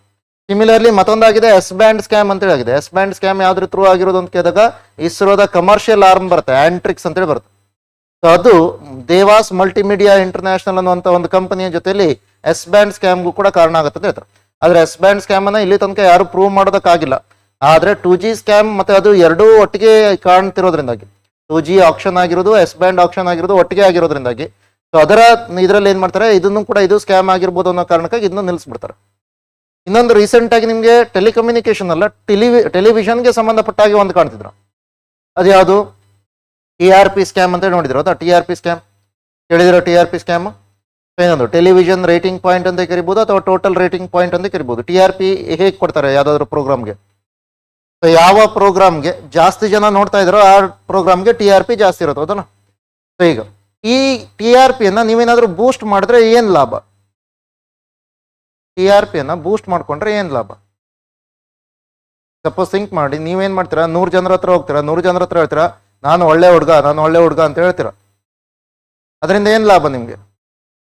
ಓಕೆ, ಅಲ್ಲೊಂದು ಏನೇನು ಮಾಡಿದ್ರ, ನೀವೊಂದು ಇಂಪ್ರೆಷನನ್ನು ಕ್ರಿಯೇಟ್ ಮಾಡಿದ್ರಿ. ಓಕೆ, ಇದು ಒಳ್ಳೆ ಚಾನಲ್ಲು, ಇವನು ಒಳ್ಳೆ ಹುಡುಗ ಅಂತ ಹೇಳ್ಕೊಂಡು. ಓಕೆ, ಸೊ ಇವನು ಮೋಸ ಮಾಡೋ ಸಾಧ್ಯ ಇಲ್ಲ ಅಂತ. ಸೊ ಆ ಥರ ಮಾಡ್ಕೊಂಡು ಏನು ಮಾಡ್ತಿದ್ರ, ಅದನ್ನು ನೀವೇನು ಮಾಡ್ತೀರಾ, ಪ್ರಮೋಷನ್ ಥರ ಯೂಸ್ ಮಾಡ್ಕೋತಿದ್ರ. ಈಗ TV ಚಾನಲ್ಗಳಿಗಾದ್ರೂ ನಿಮ್ಗೆ ಏನಾಗುತ್ತೆ, ದುಡ್ಡು ಎರಡು ರೀತಿ ಬರುತ್ತೆ. ಒನ್ ಈಸ್ ಸಬ್ಸ್ಕ್ರಿಪ್ಷನ್ ಫೀ, ನೀವೇನು ಮಂತ್ಲಿ ಸಬ್ಸ್ಕ್ರಿಪ್ಷನ್ ಅಂತೇಳಿ ಪೇ ಮಾಡ್ತೀರಾ, that is one route. So ಇನ್ನೊಂದು ಯಾವ ಥ್ರೂ ಬರುತ್ತೆ ಅಂತ ಕೇಳಿದಾಗ ಅಡ್ವರ್ಟೈಸ್ಮೆಂಟ್. ಹೌದಾ, ಅಡ್ವರ್ಟೈಸ್ಮೆಂಟ್ನ ಮೂಲಕ ಬರುತ್ತೆ. ಈಗ whichever channel or whichever programme has highest TRP that will receive highest advertisement money. For example ಈ ಥರ ಥಿಂಕ್ ಮಾಡಿ, ಸೊ ಈಗ ನಿಮ್ಗೇನಿದೆ, ಯಾವುದೋ ಒಂದು ಪರ್ಟಿಕ್ಯುಲರ್ ಆದಂಥ ಸೊ ಪ್ರೋಗ್ರಾಮ್ ನಡೀತಿದೆ, ಬ್ರಹ್ಮಾಂಡ ಗುರುಜಿ ಈ ಥರದ್ದು ಯಾವುದೋ ನಡೀತಾ ಇದೆ. ಅಲ್ಲಿ ಮಧ್ಯದಲ್ಲಿ ನೀವೇನು ಮಾಡ್ಬೋದು, 5 ನಿಮಿಷ ಆ್ಯಡ್ ಕೊಟ್ಟರು ನಿಮಗೆ ಒಂದಿಷ್ಟು ಚಾರ್ಜ್ ಆಗುತ್ತೆ ಅಂತ ಥಿಂಕ್ ಮಾಡಿ. ಅದೇ IPL ಟೈಮಲ್ಲಿ ನೀವೇನಾದರೂ 10 ಸೆಕೆಂಡ್ ಆ್ಯಡ್ ಕೊಡಬೇಕಂದ್ರೆ ಅದಕ್ಕಿಂತ ಜಾಸ್ತಿ ಚಾರ್ಜ್ ಆಗುತ್ತೆ. ಹೌದಾ, ಅಂದರೆ ಯಾವುದಕ್ಕೆ TRP ಜಾಸ್ತಿ ಇದೆಯೋ ಅದಕ್ಕೇನಾಗುತ್ತೆ, ಚಾನಲ್ಗೆ ರೆವೆನ್ಯೂ ಜಾಸ್ತಿ ಬರುತ್ತೆ. ಸೊ ಆ ಕಾರಣಕ್ಕಾಗಿ ಏನು ಮಾಡ್ತಾರೆ, TRPಯನ್ನು ಸೊ ಈ ಥರ ಜಾಸ್ತಿ ಮಾಡುವಂಥ ಪ್ರಯತ್ನ. ಅಗೇನ್ TRPಗೆ ಸಂಬಂಧಪಟ್ಟ ಕೆಲವೊಂದು ಪಾಯಿಂಟ್ಗಳು ಏನನ್ನು ನೆನಪಲ್ಲಿ ಇಟ್ಕೋಬಹುದು ಅಂತಂದ್ರೆ, ಸೊ ಯಾರನ್ನ ಒಬ್ಬ ವ್ಯೂವರ್ ಅಂತ ತಗೋತೀವಿ ಇಲ್ಲಿ ಅಂತಂದ್ರೆ, so he or she should watch A channel for minimum 1 minute ಅಂತ ಇರೋದು, 1 ನಿಮಿಷ ಅದನ್ನು ನೋಡ್ಬೇಕು. ಹಾಗಾದ್ರೆ ಹೇಗೆ ಅಳತೆ ಮಾಡ್ತಾರೆ, ಯಾರು ಯಾವ ಚಾನಲ್ ನೋಡ್ತಾ ಇದ್ದಾರೆ ಅನ್ನೋದನ್ನ ಹೇಗೆ ಮಾಡ್ತಾರೆ ಅಂತ ಕೇಳಿದಾಗ, there is something called as bar o meter ಅಂತ. ಓಕೆ, ಸೊ ಡೈರೆಕ್ಟ್ ಆಗಿ ಬಾರ್ ಓ ಮೀಟರ್ ಅಂತ ಹೇಳಲ್ಲ, ಬಾರ್ ಓ ಮೀಟರ್ ಅಂತ ತಗೋತಾರೆ. ಡೈರೆಕ್ಟ್ ಆಗಿ ಬಾರೋ ಮೀಟರ್ ಅಂತಂದ್ರೆ ಅಟ್ಮಾಸ್ಫಿಯರಿಕ್ ಪ್ರೆಷರ್ ಅನ್ನು ಅಳತೆ ಮಾಡುತ್ತೆ. ಸೊ ಇದು ಬಾರೋ ಮೀಟರ್ ಅಂತಂದಾಗೇನು, there are some audio watermark within channel ಅಂತ ಹೇಳ್ತಾರೆ. ಸೊ ಅದು ಹ್ಯೂಮನ್ ಇಯರ್ಗೆ ಕೇಳಲ್ಲ. ಸೊ ಅಂತ ಒಂದು ಆಡಿಯೋ ವಾಟರ್ ಮಾರ್ಕ್ ಅನ್ನ ಯೂಸ್ ಮಾಡ್ತೀವಿ. ಆ ಆಡಿಯೋ ವಾಟರ್ ಮಾರ್ಕ್ ಅನ್ನ ಇದು ಏನ್ ಮಾಡುತ್ತೆ, ಸೊ ಕನೆಕ್ಟ್ ಮಾಡುತ್ತೆ. ಸೊ ಅದನ್ನ ಕಲೆಕ್ಟ್ ಮಾಡ್ಕೊಂಡು ಅದರ ಬೇಸಿಸ್ ಮೇಲೆ ಯಾರು ಯಾವ ಚಾನಲ್ ಅನ್ನ ನೋಡ್ತಾ ಇದ್ರೆ ಅದನ್ನ ಇದು ಮಾಡ್ತಾರೆ. ಸೊ ಈಗ ಇದನ್ನ ನಾವೇನಾದ್ರೂ ಸೊ ಈ ತರ ಏನಾದ್ರು TRPಯನ್ನು ಜಾಸ್ತಿ ಮಾಡ್ಕೊಂಡ್ರೆ ಇದರಿಂದ ಏನಾಗುತ್ತೆ, ದುಡ್ಡು ಜಾಸ್ತಿ ಆಗುತ್ತೆ ಅನ್ನೋ ಕಾರಣಕ್ಕಾಗಿ ಸೊ ಈ ಥರದ್ದೆಲ್ಲ ಆಗಿತ್ತು. ಸೊ ಅದಕ್ಕೆ ಸಂಬಂಧಪಟ್ಟಾಗಿ ಯಾರು ಆವಾಗ ಜೈಲ್ಗೆ ಹೋಗಿದ್ರು ಅಂತ ಕೇಳಿದಾಗ, ಸೊ ರಿಪಬ್ಲಿಕ್ TV ಅಂತ ನೋಡ್ತಿರಲ್ಲ, ಅರ್ನಬ್ ಗೋಸ್ವಾಮಿ. ಓಕೆ, ಸೊ ಅದು TRP ಸ್ಕ್ಯಾಮ್ಗೆ ಸಂಬಂಧಪಟ್ಟ. 2G ಸ್ಕ್ಯಾಮ್ ಅಥವಾ S band scam, TRP scam, ಈ ಥರದ್ದೆಲ್ಲ ಸ್ಕ್ಯಾಮ್ಗಳಾಗ್ತಾ ಇರುತ್ತೆ. ಸೊ ಆ ಕಾರಣಕ್ಕಾಗಿ ಅದನ್ನೆಲ್ಲ ನೆನಪಲ್ಲಿ. ನೆಕ್ಸ್ಟ್, ಸೊ ಇವೆಲ್ಲ ಇನ್ಫ್ರಾಸ್ಟ್ರಕ್ಚರ್ ಅಥವಾ ಈ ಇನ್ಫ್ರಾಸ್ಟ್ರಕ್ಚರ್ಗಳನ್ನ ನೀವು ನೋಡೋದಕ್ಕೆ ಹೋದ್ರೆ, ಸೊ ಇಲ್ಲೇನಾಗುತ್ತೆ, ಇನ್ವೆಸ್ಟ್ಮೆಂಟ್ ರಿಕ್ವೈರ್ಮೆಂಟ್ ಭಾಳ ಜಾಸ್ತಿ ಇದೆ. ಓಕೆ, ಕ್ರೋರ್ಸ್ ಅಲ್ಲಿ ಬೇಕಾಗುತ್ತೆ ನಿಮಗೆ, ಕಡಿಮೆಯಲ್ಲಿ ಇನ್ವೆಸ್ಟ್ಮೆಂಟ್ ನೀವು ಮಾಡೋದಕ್ಕಾಗಲ್ಲ. ಅದಕ್ಕಾಗಿ ಕೆಲವೊಂದು ಸಂದರ್ಭದಲ್ಲಿ ಏನು ಮಾಡ್ತೀವಿ, ಕಂಪ್ಲೀಟ್ ಆಗಿ ಈ ಒಂದು ರಿಸ್ಕ್ ಅನ್ನ ಗವರ್ಮೆಂಟ್ ಹ್ಯಾಂಡಲ್ ಮಾಡೋದಕ್ಕಾಗಲ್ಲ ಅಂತ ಹೇಳ್ಕೊಂಡು ಅದರ ಸಲುವಾಗಿ ಏನು ಮಾಡ್ತೀವಿ, ಸೊ ಈ ಒಂದು ಜನರನ್ನ ಅಥವಾ ಸೊ ಪ್ರೈವೇಟ್ ಎಂಟಿಟೀಸ್ ಅನ್ನು ಕೂಡ ನೀವು ಇದರೊಳಗಡೆ ತರೋದಕ್ಕೆ ಟ್ರೈ ಮಾಡ್ತೀವಿ. So that's why it is called as public private partnership. Public private partnership. So ಎರಡು ಏನು ಮಾಡುತ್ತೆ, ರಿಸ್ಕ್ ಅನ್ನ ಸೊ ಅಲ್ಲಿ ಸ್ವಲ್ಪ ಮಟ್ಟಿಗೆ ಹೊಂದ್ಕೊಂಡು. ಸೊ ಮೊದಲನೇದು ಇದರಲ್ಲಿ ಬಾಟ್ ಮಾಡೆಲ್ ಅಂತ ಕರಿತೀರ. ಬಾಟ್ ಅಂತ ಏನು, build operate transfer. Build operate transfer ಇದರಲ್ಲಿ ಏನಿರುತ್ತೆ, ಫಾರ್ ಎಕ್ಸಾಂಪಲ್ ಈಗ ನೈಸ್ ರೋಡ್ ರೀತಿ. ಸೊ ನೈಸ್ ರೋಡ್ ಅನ್ನ ಏನ್ ಮಾಡ್ತೀವಿ, ಓಕೆ ಅದು ಪೂರ್ತಿ ನಿಮ್ಮ ಓನರ್ಶಿಪ್ ಅಲ್ಲೇ ಇದೆ, ನೀವೇ ಅದನ್ನ ಬಿಲ್ಡ್ ಮಾಡಬೇಕು. ಸೊ ಅದನ್ನ ನೀವು ಆಪರೇಟ್ ಮಾಡಬೇಕು. ನಂತರ ಏನ್ ಮಾಡ್ಬೇಕು, ಅದನ್ನ ಸೊ ಗವರ್ಮೆಂಟ್ಗೆ ಟ್ರಾನ್ಸ್ಫರ್ ಮಾಡಬೇಕು. ಸೊ ಈಗ ನೀವು ಟ್ರಾನ್ಸ್ಫರ್ ಮಾಡ್ಬೇಕಾದ್ರೆ ಎರಡು ರೀತಿಯಲ್ಲಿ ಮಾಡ್ಬೋದು. ಒಂದೇನು ಟಾಲ್ ಕಲೆಕ್ಷನ್ ಅನ್ನ ನಿಮ್ಗೆ ಒಂದಿಷ್ಟು ವರ್ಷ ಅಂತೇಳಿ ಬಿಟ್ಕೊಡ್ತೀವಿ, ಸೊ ಅದು BOT ಟಾಲ್ ಅಂತೇಳಿ ಕರಿತೀವಿ. Okay, so build operate transfer toll. So ಇನ್ನೊಂದೇನು, so government can give regular amount to you. So installment ಅಲ್ಲಿ ರೆಗ್ಯುಲರ್ ಆಗಿ ಒಂದಿಷ್ಟು ಅಮೌಂಟ್ಗಳನ್ನ ಕೊಡ್ತಾ ಇದೆ ಅಂತಂದ್ರೆ ಅದನ್ನ ಏನ್ ಕರಿತೀವಿ, BOT ಆನ್ಯುಯಿಟಿ ಅಂತ ಕರಿತೀವಿ. BOT ಆನ್ಯುಯಿಟಿ. ಆನ್ಯುಯಿಟಿ ಅಂತಂದಾಗ ರೆಗ್ಯುಲರ್ ಟೈಮ್ ಪೀರಿಯಡ್ ಅಲ್ಲಿ ಒಂದಿಷ್ಟು ಅಮೌಂಟ್ ಅನ್ನ ಗವರ್ಮೆಂಟ್ ನಿಮ್ಗೆ ಪೇ ಮಾಡೋದು, ನಿಮ್ಗೆ ಟೋಲ್ ಕಲೆಕ್ಷನ್ ಮಾಡೋ ಅವಶ್ಯಕತೆ ಇಲ್ಲ. ಸೊ ಇನ್ನೊಂದೇನು, ಟಾಲ್ ಅನ್ನ ಕಲೆಕ್ಟ್ ಮಾಡೋದು. ಸೊ ಇದು build operate transfer. So next ಮತ್ತೊಂದು ಬರುತ್ತೆ EPC. ಅದರಲ್ಲಿ ಬಿಲ್ಡ್ ಆಪರೇಟ್ ಟ್ರಾನ್ಸ್ಫರ್ ಅಲ್ಲಿ ಕಂಪ್ಲೀಟ್ ಕ್ಯಾಪಿಟಲ್, ಸೊ ರಿಸ್ಕ್ ಯಾರಿಗಿದೆ, ಇನ್ವೆಸ್ಟ್ಮೆಂಟ್ ಮಾಡೋದು, ಇದು ಪ್ರೈವೇಟ್ನವ್ರಿಗಿದೆ. ಲಾಸ್ಟ್ ಅಲ್ಲಿ ಗವರ್ಮೆಂಟ್ ಕೊಡುತ್ತೆ, ಅಬ್ಸರ್ವ್ ಮಾಡಿ, ಗವರ್ಮೆಂಟ್ ಮೊದಲು ಕೊಡಲ್ಲ, ಅದಕ್ಕೆ ಪ್ರೈವೇಟ್ನವರು ಪೂರ್ತಿಯಾಗಿ ಮೊದಲು ಇನ್ವೆಸ್ಟ್ಮೆಂಟ್ ಮಾಡ್ಕೋಬೇಕು. Next EPC model, engineering, procurement and construction. ಇವರು ಎಲ್ಲಿಯೂ ಕೂಡ ಏನ್ ಮಾಡಲ್ಲ, ತಮ್ಮ ದುಡ್ಡು ಹಾಕಲ್ಲ ಪ್ರೈವೇಟ್ನವರು, ಗವರ್ಮೆಂಟ್ ದುಡ್ಡು ಕೊಡಬೇಕು. ಅದಕ್ಕೆ ನಾವೇನ್ ಮಾಡ್ತೀವಿ, ಡಿಸೈನ್ ರೆಡಿ ಮಾಡ್ಕೊಡ್ತೀವಿ, ಅದಕ್ಕೆ ಯಾವ್ಯಾವ ಮಟೀರಿಯಲ್ ಬೇಕು ಅಂತ ಹೇಳ್ತೀವಿ, ಅದನ್ನ ಪ್ರೊಕ್ಯೂರ್ಮೆಂಟ್ ಮಾಡ್ಕೊಡ್ಬೇಕು, ಅದನ್ನ ನಾವೇನ್ ಮಾಡ್ತೀವಿ, ಕನ್ಸ್ಟ್ರಕ್ಷನ್ ಮಾಡ್ತೀವಿ, ಮುಗೀತು ನಮ್ಮ ಕೆಲಸ ಅಷ್ಟು. EPC ಮಾಡೆಲ್ ಅಂತ, engineering, procurement and construction. Next recent ಆಗಿ ಇನ್ ದ ಸೆನ್ಸ್ ಅರೌಂಡ್ 2018-19 ಅಲ್ಲಿ ಈಗ ನಿತಿನ್ ಗಡ್ಕರಿ ಅವ್ರು ಏನಿದ್ದಾರೆ, ಅವ್ರು ಏನ್ ಮಾಡಿದ್ದಾರೆ, ಒಂದು ಹೊಸ ಮಾಡೆಲ್ ಅನ್ನ ಇಂಟ್ರೊಡ್ಯೂಸ್ ಮಾಡಿದ್ರು. ಅದನ್ನ ಏನ್ ಕರಿತೀವಿ, ಹ್ಯಾಮ್ ಮಾಡೆಲ್ ಅಂತ ಕರಿತೀವಿ. Hybrid annuity model. Hybrid annuity model ಅಲ್ಲಿ ಏನ್ ಮಾಡ್ತೀವಿ, ಸೊ ಇದನ್ನ ಎರಡನ್ನ ಮಿಕ್ಸ್ ಮಾಡ್ತೀವಿ. ಒನ್ ಈಸ್ EPC ಮಾಡೆಲ್ ನ ಕ್ಯಾರೆಕ್ಟರಿಸ್ಟಿಕ್ಸ್ ಕೂಡ ಇದೆ ಇದರಲ್ಲಿ. ಇನ್ನೊಂದು ಯಾವ್ದಿದೆ, BOT ಆನ್ಯುಯಿಟಿ. ಸೊ ಇದು ಎರಡರ ಒಂದು ಕ್ಯಾರೆಕ್ಟರಿಸ್ಟಿಕ್ಸ್ ನ ಏನ್ ಮಾಡ್ತೀವಿ, ಸೊ ಮಿಕ್ಸ್ ಮಾಡ್ತೀವಿ 60-40. ಸೊ EPC 60, BOT ಆನ್ಯುಯಿಟಿ 40, ಈ ತರ ನಾವೇನ್ ಮಾಡ್ತೀವಿ, ಸೊ ಅದನ್ನ ಮಿಕ್ಸ್ ಮಾಡ್ತೀವಿ. ಸೊ ಆ ತರ ನಮ್ಗೆ ಏನಾಗುತ್ತೆ, ಹೈಬ್ರಿಡ್ ಆನ್ಯುಯಿಟಿ ಮಾಡೆಲ್ ಅಂತ ಕೂಡ ಒಂದಂತದ್ದು. ಇನ್ನು ಸ್ವಿಸ್ ಚಾಲೆಂಜ್ ಮಾಡೆಲ್ ನ ಅಡಿಯಲ್ಲಿ ನಾವೇನ್ ಮಾಡ್ತಾ ಇದೀವಿ, ಈಗ ಕೆಲವೊಂದು ಪೋರ್ಟ್ ಗಳನ್ನ ಮತ್ತೆ ರೈಲ್ವೆ ಸ್ಟೇಷನ್ಸ್ ಗಳನ್ನ ಅಭಿವೃದ್ಧಿ ಮಾಡ್ತಾ ಇದೀವಿ. Swiss challenge model, again Swiss challenge model ಅಂತಂದಾಗೇನು, ಸೊ ನಾರ್ಮಲ್ ಆಗಿ ನೀವು ಟೆಂಡರ್ಗೆ ಏನು ಸೊ ಹಾಕಿದೀರಾ, ಆ tender estimation, so that won't be available in public domain. ಅದನ್ನ ಸೊ ಪಬ್ಲಿಕ್ ಡೊಮೈನ್ಗೆ ನೀವು ಬಿಡಲ್ಲ, ಹೌದಲ್ವಾ. ಸೊ ಎಲ್ಲ ಏನಿರುತ್ತೆ ಅಲ್ಲಿ ಒಂದು ಬ್ಲ್ಯಾಕ್ ಬಾಕ್ಸ್ ನ ರೀತಿಯಲ್ಲಿ ಕೆಲಸ ಆಗ್ತಿರುತ್ತೆ. ಸೊ ನಂತರ ಏನ್ ಚೆಕ್ ಮಾಡ್ತೀರಾ, ಓಕೆ ಯಾರು ಕಡಿಮೆ ಟೆಂಡರ್ ಅನ್ನ ಕೊಟ್ಟಿದ್ದಾರೆ ಅವ್ರಿಗೆ ಏನ್ ಮಾಡೋಣ, ಸೊ ಅವ್ರಿಗೆ ಇದನ್ನ ಕೊಡೋಣ ಅಂತ. ಯಾರು ಕಡಿಮೆ ಖರ್ಚಿನಲ್ಲಿ ಮಾಡ್ತೀವಿ ಅಂತ ಹೇಳಿದರೆ ಅವ್ರಿಗೆ ಕೊಡ್ತೀವಿ ಅಂತ. ಅದೇ ಸ್ಪೆಕ್ಟ್ರಮ್ ಅಂತದಾದ್ರೆ ಯಾರು ಹೆಚ್ಚಿಗೆ ನೀವು ಬಿಡ್ ಮಾಡಿದಾರೆ ಅವ್ರಿಗೆ ಕೊಡ್ತೀರಾ. ಓಕೆ, ನೀವು ಮಾರೋದಾದ್ರೆ ಹೆಚ್ಚು ಬಿಡ್ ಮಾಡಿದವ್ರಿಗೆ ಕೊಡ್ತೀರಾ. ನೀವೇನಾದ್ರೂ ಅದನ್ನ ಕನ್ಸ್ಟ್ರಕ್ಷನ್ ಮಾಡಿಸ್ಕೋಬೇಕು ಅಂತಂದ್ರೆ ಅವಾಗ ಏನ್ ಮಾಡ್ತೀರಾ, ಕಡಿಮೆ ಯಾರು ಬಿಡ್ ಮಾಡ್ತಿದ್ರೆ ಅವ್ರಿಗೆ ಕೊಡ್ತೀರಾ. ಸ್ವಿಸ್ ಚಾಲೆಂಜ್ ಮಾಡೆಲ್ ಅಲ್ಲಿ ಏನ್ ಮಾಡ್ತೀವಿ, ಸೊ ಯಾವ್ದಾದ್ರು ಒಂದು ರೆಪ್ಯೂಟೆಡ್ ಕಂಪನಿಗೆ ಮೊದಲು ರಿಕ್ವೆಸ್ಟ್ ಮಾಡ್ತೀವಿ. ಸೊ ಈ ತರದ ಒಂದು ಪ್ರಾಜೆಕ್ಟ್ ಇದೆ, ಸೊ ನೀವೇನ್ ಮಾಡ್ಬೇಕು, ಒಂದು ಎಸ್ಟಿಮೇಷನ್ ಅನ್ನ ಕೊಡ್ಬೇಕು ನಮಗೆ. That estimation will be so in the public domain. ಅದನ್ನ ಪಬ್ಲಿಕ್ ಡೊಮೈನ್ ನಾವು ಡೈರೆಕ್ಟ್ ಆಗಿ ಬಿಡ್ತೀವಿ. So anybody R any company can challenge that particular estimation. Okay, so ಈಗ ಈ ತರ ಇದ್ದಾಗ ಏನಾಗುತ್ತೆ, ಕೆಲವೊಂದು ಸ್ಟಾರ್ಟ್ಅಪ್ ಗಳಿಗೂ ಕೂಡ ಓಕೆ ಟೆಂಡರ್ ಹೇಗೆ ಕರಿಬೇಕು, ಎಸ್ಟಿಮೇಷನ್ ಹೇಗೆ ಮಾಡಬೇಕು, ಇದೆಲ್ಲದರ ಬಗ್ಗೆ ಮಾಹಿತಿ ಸಿಗುತ್ತೆ. ಯಾಕಂದ್ರೆ ನೀವೇನ್ ಮಾಡ್ತೀರಾ, ರೆಪ್ಯೂಟೆಡ್ ಕಂಪನಿ ಅದನ್ನ ನೀವು ಪಬ್ಲಿಕ್ ಡೊಮೈನ್ ನಲ್ಲಿ ಬಿಡ್ತಾ ಇದ್ದೀರಾ. ಸೊ ಆವಾಗ ಇವರು ಎಷ್ಟನ್ನ ಹೇಳಿದ್ದಾರೆ ಅದಕ್ಕಿಂತ ಕಡಿಮೆಯಲ್ಲಿ ಬೇರೆ ಯಾರಾದ್ರೂ ಮಾಡೋದಕ್ಕೆ ಬರ್ತಾ ಇದ್ದಾರೆ ಅಂತಂದ್ರೆ, for example if they have quoted 100 crore, if there is some other company which is saying that so we will do it in 80 crores, then again we will ask them. ಈ ರೆಪ್ಯೂಟೆಡ್ ಕಂಪನಿಗೆ ಮತ್ತೊಂದ್ಸಲ ಕೇಳ್ತೀವಿ, okay ಈ ತರ ಒಂದು company 80 ಕೋಟಿಲಿ ಮಾಡ್ಕೊಡ್ತಾ ಇದೆ, ನೀವು reputed company ಆಗಿರೋದ್ರಿಂದಾಗಿ ಈ field ಅಲ್ಲಿ ನಾವೇನ್ ಮಾಡ್ತೀವಿ, ನಿಮ್ಗೆ ರೆಸ್ಪೆಕ್ಟ್ ಕೊಡ್ತಾ ಇದೀವಿ, ನೀವೇ 80 ಕೋಟಿಲಿ ಮಾಡ್ತೀರಾ ಅಂತಂದ್ರೆ ನಿಮ್ಗೆ ಕೊಡ್ತೀವಿ. ಫಾರ್ ಎಕ್ಸಾಂಪಲ್ L&T ಮತ್ತೆ ನಿಮ್ಗೆ ಯಾವುದೋ ಒಂದು ಹೊಸ ಕಂಪನಿ ಅಂತ ಥಿಂಕ್ ಮಾಡಿ. L&T ಅವ್ರ ಹತ್ರ ನೀವೇನ್ ಹೇಳ್ತೀರಾ, ಓಕೆ ನೀವು ರೆಪ್ಯೂಟೆಡ್ ಕಂಪನಿ ಆಗಿರೋದ್ರಿಂದಾಗಿ ಅವ್ರು ಇಷ್ಟಕ್ಕೆ ಮಾಡ್ಕೊಡ್ತೀವಿ ಅಂತ ಹೇಳಿದಾರೆ, ನೀವೇ ಇಷ್ಟಕ್ಕೆ ಮಾಡ್ಕೊಡ್ತೀವಿ ಅಂತಂದ್ರೆ ನಿಮ್ಗೆ ಕೊಡ್ತೀವಿ ನಾವು ಪ್ರಾಜೆಕ್ಟ್ ಅನ್ನು. ಇಲ್ಲ ನಿಮ್ಮ ಹತ್ರ ಆಗಲ್ಲ, ಇದೇ ನಿಮ್ದು ಮಿನಿಮಮ್ ಅಂತಂದ್ರೆ ಅವಾಗ ನೀವೇನ್ ಮಾಡ್ಬೇಕು, ನಾವು ಅವ್ರಿಗೆ ಕೊಡ್ತೀವಿ ಅಂತ ಹೇಳ್ತೀವಿ. ಇದು ಸ್ವಿಸ್ ಚಾಲೆಂಜ್ ಮಾಡೆಲ್ ಅಂತ. Swiss challenge model. ಇನ್ನೊಂದು ಬರುತ್ತೆ ಮತ್ತೊಂದು P ಎಕ್ಸ್ಟ್ರಾ, PPP ಮಾಡೆಲ್. ಅದ್ರಲ್ಲಿ ಏನ್ ಬರುತ್ತೆ, ಸೊ ಇದ್ರೊಳಗಡೆ ಒಂದು ರೀತಿ ಕ್ರೌಡ್ ಫಂಡಿಂಗ್ ರೀತಿ. Okay, public private people partnership. Public private people partnership. So ಇದು ನಮಗೆ PPP ಮಾಡೆಲ್ ಅಂತ. ಸೊ ಇವೆಲ್ಲ PPP ಮಾಡೆಲ್ನ ಒಳಗಡೆ ಬಹಳ ಇಂಪಾರ್ಟೆಂಟ್ ಆಗಿ ನಾವು ನೋಡೋದು. ಇಲ್ಲಿ ಬಹಳ ನೀವು ಗಮನಿಸಬೇಕಾಗಿರೋದೇನು, ಒಂದು ರಿಸ್ಕ್ ಏನಿದೆ ಇದು ಶೇರ್ ಆಗುತ್ತೆ. ಓಕೆ, ಸೊ ಇನ್ನೊಂದೇನಾಗುತ್ತೆ, so when there is private institution the efficiency will be increasing, so they will be using newer technology. Okay, so ಇದೆಲ್ಲ ಅಡ್ವಾಂಟೇಜಸ್ ಆಗುತ್ತೆ. ನೀವು ಸರ್ಕಾರದವ್ರ ಹತ್ರನೇ ಮಾಡೋದಕ್ಕೆ ಹೇಳಿದ್ರೆ ಅವ್ರೇನ್ ಮಾಡ್ತಾರೆ, ಹಳೆ ಟೆಕ್ನಾಲಜಿಯನ್ನೇ ಬಳಸ್ತಾರೆ. ಸೊ ಆ ಎಫಿಷಿಯನ್ಸಿ ಚೆನ್ನಾಗಿರಲ್ಲ. ಸೊ ಆ ಕಾರಣಕ್ಕಾಗಿ ನಿಮ್ಗೆ ಏನಾಗುತ್ತೆ, ಪ್ರಾಬ್ಲಮ್ ಕಾಣುತ್ತೆ. ಆದ್ರೂ ಕೂಡ ಕರಪ್ಷನ್ ಯಾವ ಲೆವೆಲ್ಗೆ ಇದೆ ಅಂತಂದ್ರೆ ಬಿಹಾರದಲ್ಲಿ ನೀವು ನೋಡ್ತಿರಲ್ಲ, ಇನಾಗ್ರೇಷನ್ ಟೈಮಲ್ಲೇ ಬ್ರಿಡ್ಜ್ ಕುಸಿದು ಬೀಳುತ್ತೆ. ಅದಾ ಆ ಥರದೆಲ್ಲ ಇರುತ್ತೆ. ಸೊ ಇದು ಇನ್ವೆಸ್ಟ್ಮೆಂಟ್ ಮಾಡೆಲ್ಸ್ ಅನ್ನೋದು, ಇನ್ವೆಸ್ಟ್ಮೆಂಟ್ ಮಾಡೆಲ್. ಓಕೆ. ಸೊ ಇನ್ನೊಂದು ಎನರ್ಜಿಯನ್ನು ನೀವು ನೋಡಿ, ಅದರ ಎನರ್ಜಿಗೆ ಬಗ್ಗೆ ನಿಮ್ಗೆ ಮತ್ತೆ ಏನಾಗುತ್ತೆ, ಎನ್ವಿರಾನ್ಮೆಂಟಲ್ಲಿ ಮತ್ತೆ ಡಿಟೇಲ್ ಆಗಿ ಬರುತ್ತೆ. ಸೊ ಆವಾಗ ಮತ್ತೆ ಅಬ್ಸರ್ವ್ ಮಾಡಬೇಕು. ನಾನು ಇಲ್ಲಿ ಜಸ್ಟ್ ಸ್ಟ್ಯಾಟಿಸ್ಟಿಕ್ಸ್ ಅನ್ನ ಹೇಳ್ತೀನಿ. ಸೊ ಎರಡು ಇರುತ್ತೆ ನಿಮಗೆ. ಒಂದು ಯಾವುದು, ಫಾಸಿಲ್ ಫ್ಯೂಯಲ್ ಬೇಸ್ಡ್ ಎನರ್ಜಿ ಅಂತ ಹೇಳ್ಬೋದು, ಅಥವಾ ನಾನ್ ರಿನ್ಯೂವೇಬಲ್ ಎನರ್ಜಿ. ಸೊ ಇದರಲ್ಲಿ ಅತಿ ಹೆಚ್ಚಾಗಿ ನಾವೆಲ್ಲಿಂದ ಉತ್ಪಾದನೆ ಮಾಡ್ತೀವಿ, ಕೋಲ್.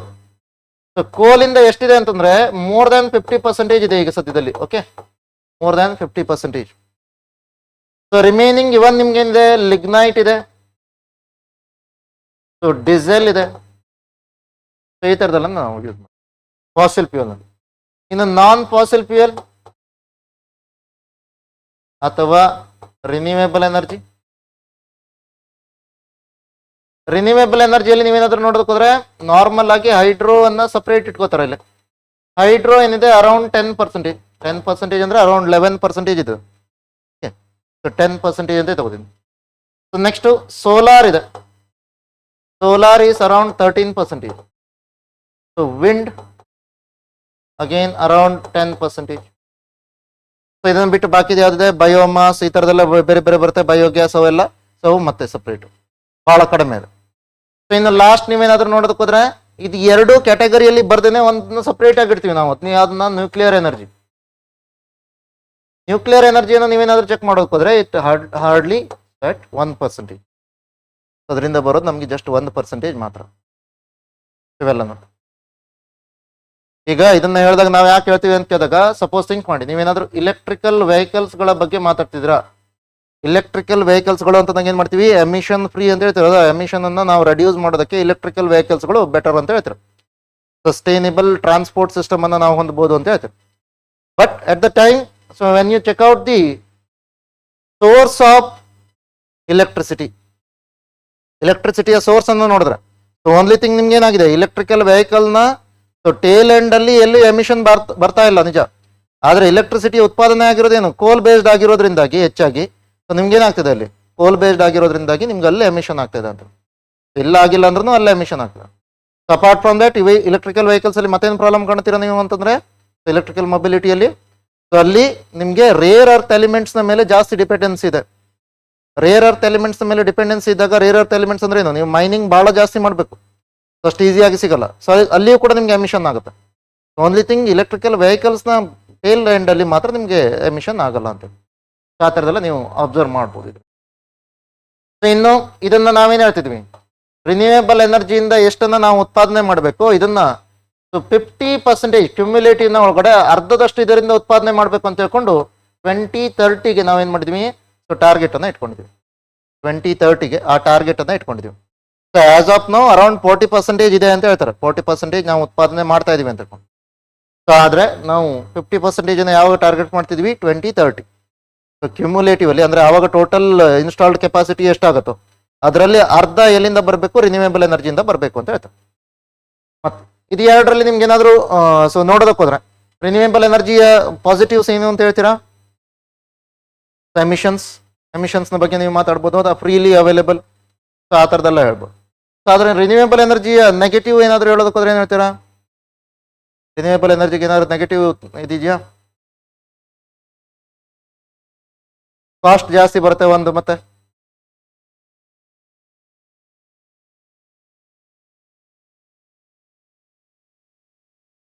ಡಿಲೇ ಆಗತ್ತಂತ. ಓಕೆ, ಸೊ ಇಲ್ಲಿ ನೋಡಿ, ರಿನ್ಯೂವೇಬಲ್ ಎನರ್ಜಿ ಅಂತಂದಾಗ ಒಂದು ನೀವು ಸೋಲಾರ್ PV ಮಾಡ್ಯೂಲ್ ಅನ್ನ ಹೇಳಿ ಅಥವಾ ವಿಂಡ್ ಟರ್ಬೈನ್ ಅನ್ನು ಹೇಳಿ, ಅದರಲ್ಲೆಲ್ಲ ನಿಮ್ಗೆ ಏನಾಗುತ್ತೆ, ಮತ್ತೆ ರೇರ್ ಅರ್ತ್ ಎಲಿಮೆಂಟ್ಸ್ ಮೇಲೆ ಸೊ ಜಾಸ್ತಿ ಡಿಪೆಂಡೆನ್ಸ್ ಇದೆ, ಯಾಕಂದ್ರೆ ನೀವು ಸ್ಟೋರೇಜ್ ಮಾಡಲೇಬೇಕು. ಸೊ ಇವೆಲ್ಲ ಎನರ್ಜಿಯನ್ನು ನೀವೇನಾದ್ರು ನೋಡ್ಕೋದ್ರೆ they are intermittent in nature ಅಂತ ಹೇಳ್ತೀವಿ. ಸೊ ಚೇಂಜಸ್ ಆಗ್ತಾ ಇರುತ್ತೆ. ನಿಮ್ಗೆ ಕಾನ್ಸ್ಟಂಟ್ ಲೋಡ್ಗೆ ಎಷ್ಟು ನಿಮ್ಗೆ ಸಪ್ಲೈ ಬೇಕೋ ಅಷ್ಟನ್ನ ಕೊಡೋದಕ್ಕೆ ಸಾಧ್ಯ ಇಲ್ಲ. ಅದ್ರ ಕೋಲಲ್ಲಿ ಆದ್ರೆ ನಿಮ್ಗೆ ಏನಾಗುತ್ತೆ, ನೀವು ಏನಾದ್ರು ಅಬ್ಸರ್ವ್ ಮಾಡ್ತೀರಂದ್ರೆ RTPS YTPS ಈ ಥರದೆಲ್ಲ ಇದೆ ನಮ್ಗೆ, ಹೌದಾ. ಸೊ ಅಲ್ಲಿಂದ ಏನಾಗ್ತಿದೆ, ಕೆಲವೊಂದು ಪ್ಲಾಂಟ್ಗಳು 800 ಮೆಗಾವ್ಯಾಟ್ ಫುಲ್ ಕೆಪಾಸಿಟಿಯ ಒಳಗಡೆ ಲಾಸ್ಟ್ 10 years ಇಂದ ರನ್ ಆಗ್ತಿರುತ್ತೆ. ಕಂಟಿನ್ಯೂಸ್ ಆಗಿ ಸ್ಟೇಬಲ್ ಆಗಿ.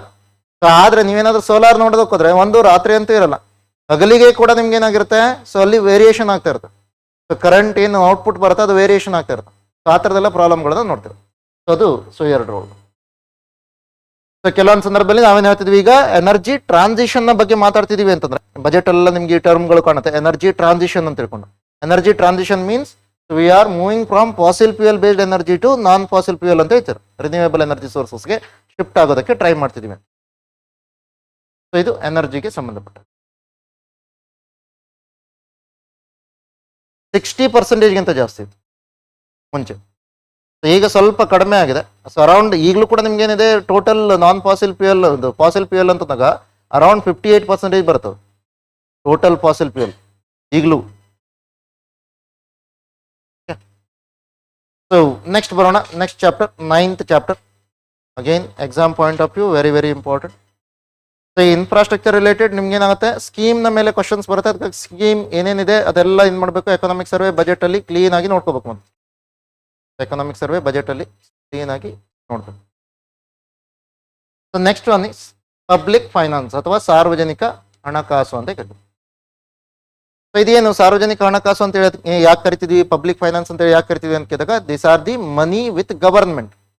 So public money with government. So public ಏನು ಟ್ಯಾಕ್ಸ್ ಪೇ ಮಾಡಿದಾರೋ ಅದರ ಮೂಲಕ ಏನು ದುಡ್ಡು ಬಂದಿದೆಯೋ ಗವರ್ಮೆಂಟ್ಗೆ, ಸೊ ಅದನ್ನ ಗವರ್ಮೆಂಟ್ ಹೇಗೆ ಖರ್ಚು ಮಾಡುತ್ತೆ, ಗವರ್ಮೆಂಟ್ ಹೇಗೆ ಅದನ್ನ ಯೂಸ್ ಮಾಡುತ್ತೆ, ಇದನ್ನ ಬಗ್ಗೆ ನಾವು ಇಲ್ಲಿ ಅರ್ಥ ಮಾಡ್ತೀವಿ. ಸೊ ಫಸ್ಟ್ ಇಲ್ಲಿ ಯಾವ್ಯಾವ ರೀತಿಯ ಫಂಡ್ ಇದೆ ಹಾಗಾದ್ರೆ ಗವರ್ಮೆಂಟ್ ಅಲ್ಲಿ ಅಂತ ಕೇಳಿದಾಗ 3 ಡಿಫರೆಂಟ್ ಕೈಂಡ್ಸ್ ಆಫ್ ಫಂಡ್ಸ್ ನ ಬಗ್ಗೆ ಮಾತಾಡ್ತೀವಿ. One is consolidated fund.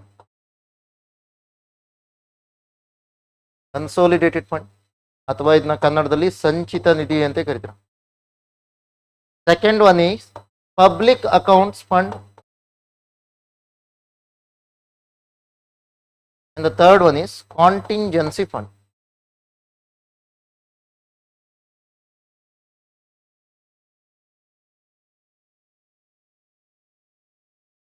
Public account ಸಾರ್ವಜನಿಕ ಖಾತೆ,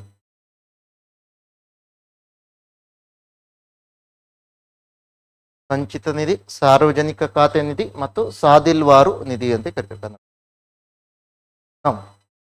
consolidated fund, it is mentioned in article 266 clause 1. Public accounts fund in 266 clause 2. So whereas contingency fund is mentioned in 267 clause 1. ನಂತರ ಇವೆಲ್ಲ ಒಂದ್ಸಲ ಆರ್ಟಿಕಲ್ಗಳನ್ನ ನೋಡ್ಬೇಕು. Okay, so ಈ ಪರ್ಟಿಕ್ಯುಲರ್ ಅಂತ ಚಾಪ್ಟರ್ ಏನಾಗುತ್ತೆ, ಆರ್ಟಿಕಲ್ಗಳನ್ನು ಆ ಕಡೆನೂ ನೋಡ್ಬೇಕು ಈ ಕಡೆನೂ ನೋಡ್ಬೇಕು, ಎರಡು ಸೈಡ್. ಸೊ 266 clause 1 ನಲ್ಲಿ ಕನ್ಸೋಲಿಡೇಟೆಡ್ ಫಂಡ್ ನ ಬಗ್ಗೆ ಮಾತಾಡಿದ್ದಾರೆ. ಪಬ್ಲಿಕ್ ಅಕೌಂಟ್ಸ್ ಫಂಡ್ ಏನಿದೆ 266 clause 2 ನಲ್ಲಿ ಇದೆ. ಈಗ ಇದನ್ನ ಡೆಫಿನೇಷನ್ ಅನ್ನ ಕೊಡ್ಬೇಕಂದ್ರೆ ಇಂಟ್ರೆಸ್ಟಿಂಗ್ ಆಗಿದೆ. ಡೆಫಿನೇಷನ್ ಏನ್ ಕೇಳ್ತಾರೆ, whichever money or whichever receipts and expenditure which is not part of public accounts fund, that is part of consolidated fund ಅಂತ. ಯಾವುದು ಪಬ್ಲಿಕ್ ಅಕೌಂಟ್ಸ್ ಅಲ್ಲಿ ಇಲ್ಲದೆ ಇರುವಂತ ಪಾವತಿಗಳು ಮತ್ತೆ ವೆಚ್ಚ ಇದೆಯೋ ಅದೆಲ್ಲ ಏನ್ ಬರುತ್ತೆ, ಕನ್ಸೋಲಿಡೇಟೆಡ್ ಫಂಡ್ಗೆ ಬರುತ್ತೆ ಅಂತ ಹೇಳ್ತೀವಿ. ಅದೇ ನೀವೇನಾದ್ರೂ ಪಬ್ಲಿಕ್ ಅಕೌಂಟ್ಸ್ ಫಂಡ್ ಅನ್ನ ಹೇಳಿದ್ರೆ ನೀವೇನ್ ಹೇಳ್ತೀರ, ಅವಾಗ ಯಾವ್ದು ಕನ್ಸೋಲಿಡೇಟೆಡ್ ಫಂಡ್ ಅಲ್ಲಿ ಬರಲ್ಲ ಅದೆಲ್ಲ ಪಬ್ಲಿಕ್ ಅಕೌಂಟ್ಸ್ ಫಂಡ್ ಅಲ್ಲಿ ಬರುತ್ತೆ ಅಂತ ಹೇಳ್ತಿರೋದು. ಸೊ ಹಾಗಾದ್ರೆ ನಮ್ಗೆ ನೀಟಾಗಿ ಅರ್ಥ ಆಗಲ್ಲ. ಅದಕ್ಕೆ ಏನ್ ಮಾಡೋಣ, ಸಾರ್ವಜನಿಕ ಖಾತೆ ನಿಧಿಯನ್ನ ಅರ್ಥ ಮಾಡ್ಕೊಳ್ಳೋಣ. ಇದು ಸ್ವಲ್ಪ ಚಿಕ್ಕದು, ಕನ್ಸೋಲಿಡೇಟೆಡ್ ಫಂಡ್ಗೆ ಕಂಪೇರ್ ಮಾಡಿದ್ರೆ ಇದು ಬಹಳ ಚಿಕ್ಕದು. ಸೊ ಇದರಲ್ಲಿ ಯಾವ ತರ ಇದೆ, ಗವರ್ಮೆಂಟ್ ಯಾವ್ದಾದ್ರು ಸ್ಮಾಲ್ ಸೇವಿಂಗ್ಸ್ ಅಕೌಂಟ್ಗಳನ್ನ ಓಪನ್ ಮಾಡೋದಕ್ಕೆ ಕೊಟ್ಟಿದ್ರೆ, ಅಥವಾ ಇದರಲ್ಲಿ ಏನಿರ್ಬೋದು ಪ್ರಾವಿಡೆಂಟ್ ಫಂಡ್ ಅಂತದಾಗಿರ್ಬೋದು, ಅಥವಾ ಪೆನ್ಷನ್ ಫಂಡ್ ಅಂತದಾಗಿರ್ಬೋದು. Pension fund, provident fund, pension fund, ಈ ತರದಾಗಿರ್ಬೋದು. ಅಥವಾ wherever government acting as a trustee. So any fund where government is acting as trustee of that particular fund. So ಇದೆಲ್ಲ ಯಾವ್ದ್ರಲ್ಲಿ ಬರುತ್ತೆ, public accounts fund ಅಂತ ಬರುತ್ತೆ. Public accounts fund. ಈಗ simple ಆಗಿ ನೆನಪಲ್ಲಿ ಇಟ್ಕೊಳ್ಳಿ, ಇದು 3 ಪಾಯಿಂಟ್ಸ್ಗಳು ನಿಮ್ಗೆ ಎಕ್ಸಾಂಪಲ್ ನೆನಪಲ್ಲಿ ಇತ್ತು ಅಂತಂದ್ರೆ, ಹಾಗಾದ್ರೆ ಇಲ್ಲಿಂದ ದುಡ್ಡನ್ನ ತೆಗಿಬೇಕಾದ್ರೆ is there requirement of prior approval of parliament? ನೀವು PF ಅಕೌಂಟ್ ಇಂದ ದುಡ್ಡು ತೆಗಿತಿದ್ರ, ನೀವು ತೆಗಿಬೇಕಾದ್ರೆ ಪಾರ್ಲಿಮೆಂಟ್ ಅಲ್ಲಿ ಚರ್ಚೆ ಮಾಡಿ, ಓಕೆ ಇವ್ರಿಗೆ ಕೊಡಬಹುದು ಅಂತ ಹೇಳಿದ್ರೆ ಮಾತ್ರ ಕೊಡ್ಬೋದಾ, ಇಲ್ಲ ಹೌದಾ? ಸೊ ಆಫೀಸರ್ ನೋಡ್ತಾರೆ ಅಲ್ಲಿ, ಹೌದಾ? ಸೊ ಅಲ್ಲಿ ಯಾರು ಆಫೀಸರ್ ಇನ್ಚಾರ್ಜ್ ಇರ್ತಾರೋ ಅವ್ರು ನೋಡ್ತಾರೆ ನಿಜ. ಆದ್ರೆ ನಿಮ್ಗೆ ಏನಾಗಲ್ಲ, ಪಾರ್ಲಿಮೆಂಟ್ ಅಲ್ಲೆಲ್ಲ ಇದನ್ನ ಡಿಸ್ಕಷನ್ ಮಾಡಲ್ಲ. ಸೊ ಅದಕ್ಕಾಗಿ ಏನಾಗುತ್ತೆ, ಸೊ ಈ ಥರದಲ್ಲಿ ನಿಮಗೆ there is no requirement of parliament approval.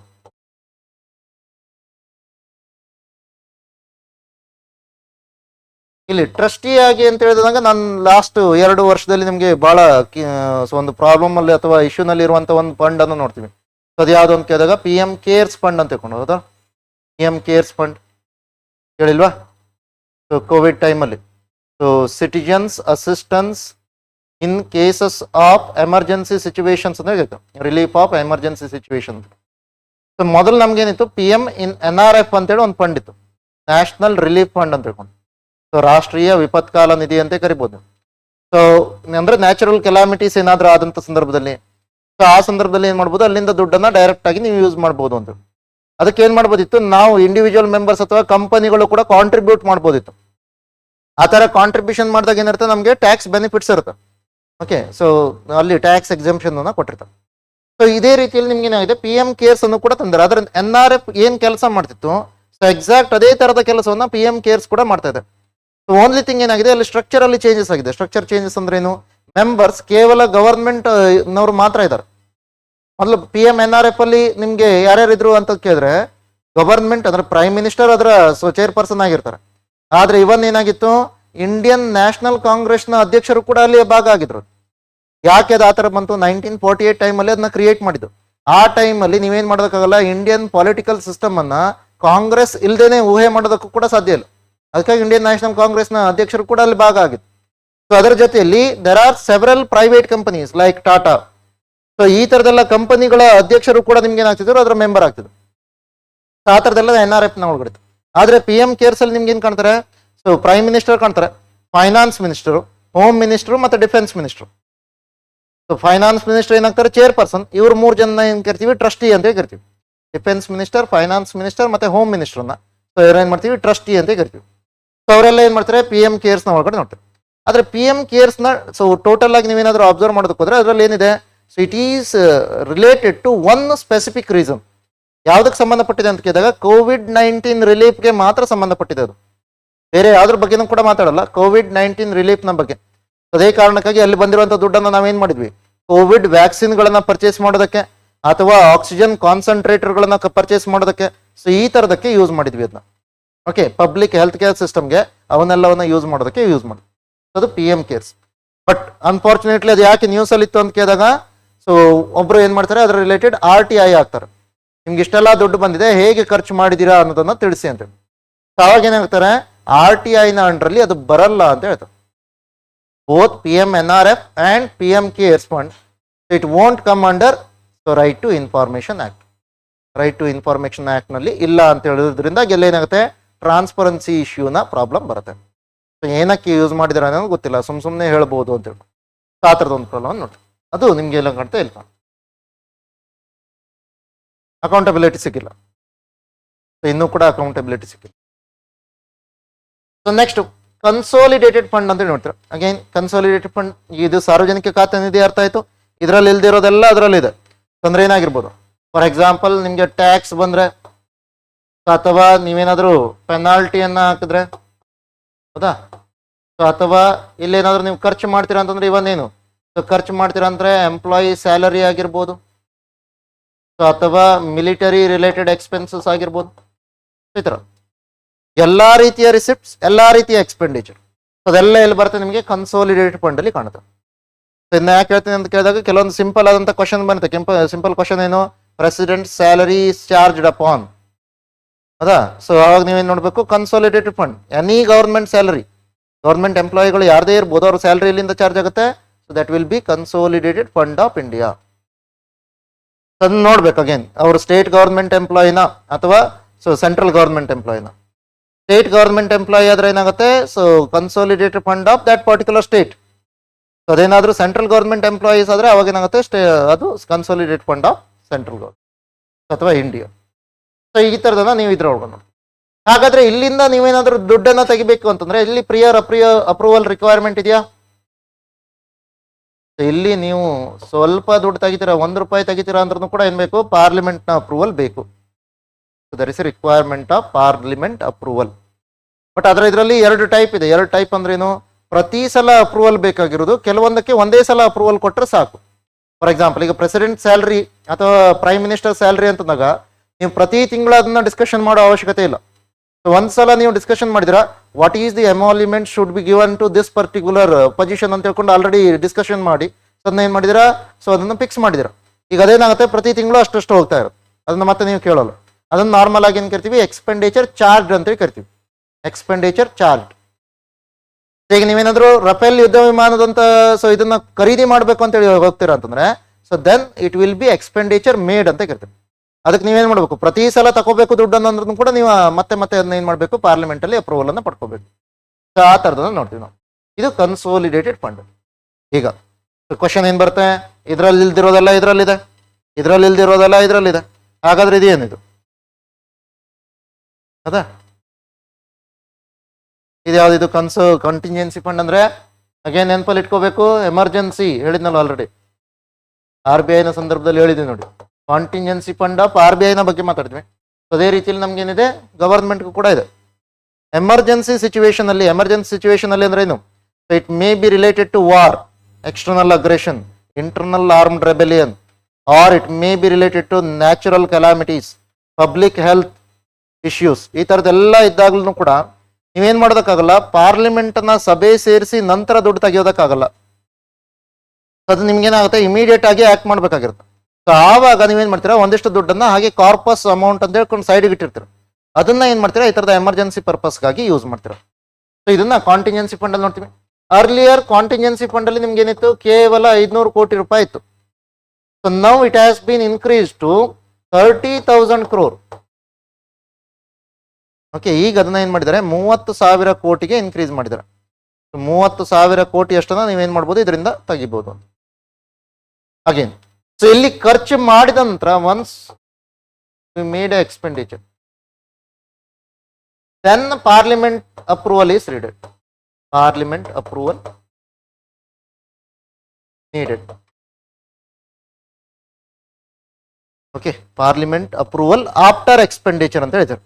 So ಖರ್ಚು ಮಾಡಿದ ನಂತರ ನೆಕ್ಸ್ಟ್ ಯಾವಾಗ ಪಾರ್ಲಿಮೆಂಟ್ ಸಭೆ ಸೇರುತ್ತೋ then you need to discuss about that particular expenditure and pass. ಹಾಗೆ ಮತ್ತೊಂದು ಕೂಡ ಹೇಳ್ತೀರಾ ನೀವು, ಸರ್ ಈಗ 30,000 crore ಇದೆ, suppose thing we have spent 1,000 crore, that means it will lead to 29,000 crore. How you are saying that 30,000 crore is a corpus amount, ಅದನ್ನ ಅಷ್ಟಕ್ಕೆ maintain ಮಾಡ್ತಾರೆ ಅಂತೇಳಿ ಹೇಗೆ ಹೇಳ್ತೀರಾ, ಏನ್ ಮಾಡ್ಬೋದು? ಓಕೆ, ಇದನ್ನ 30,000 ಕೋಟಿಗೆ ನೀವು ಮೇಂಟೈನ್ ಮಾಡ್ಬೇಕು ಅಂದ್ರೆ ಏನ್ ಮಾಡ್ತೀರಾ, ಕನ್ಸೋಲಿಡೇಟೆಡ್ ಫಂಡ್ ಇಂದ ಯಾವಾಗ ಅಪ್ರೂವಲ್ ಸಿಗುತ್ತೆ ಆವಾಗ ಕನ್ಸೋಲಿಡೇಟೆಡ್ ಫಂಡ್ ಇಂದ ಅಷ್ಟು ದುಡ್ಡನ್ನು ತೆಗೆದು ಮತ್ತೆ ವಾಪಸ್ ಅಲ್ಲ ಹಾಕಿರ್ತೀರ. ಸೊ ಅದಕ್ಕಾಗಿ ಮತ್ತೆ ಅದು ಮೇಂಟೈನ್ ಆಗುತ್ತೆ ಅಷ್ಟಕ್ಕೆ. ಓಕೆ, ಸೊ ಆ ಕಾರಣಕ್ಕಾಗಿ ಅದಕ್ಕೆ ಅಷ್ಟೇ ಅಮೌಂಟ್ ಅಂತ ಹೇಳ್ತೀರಾ.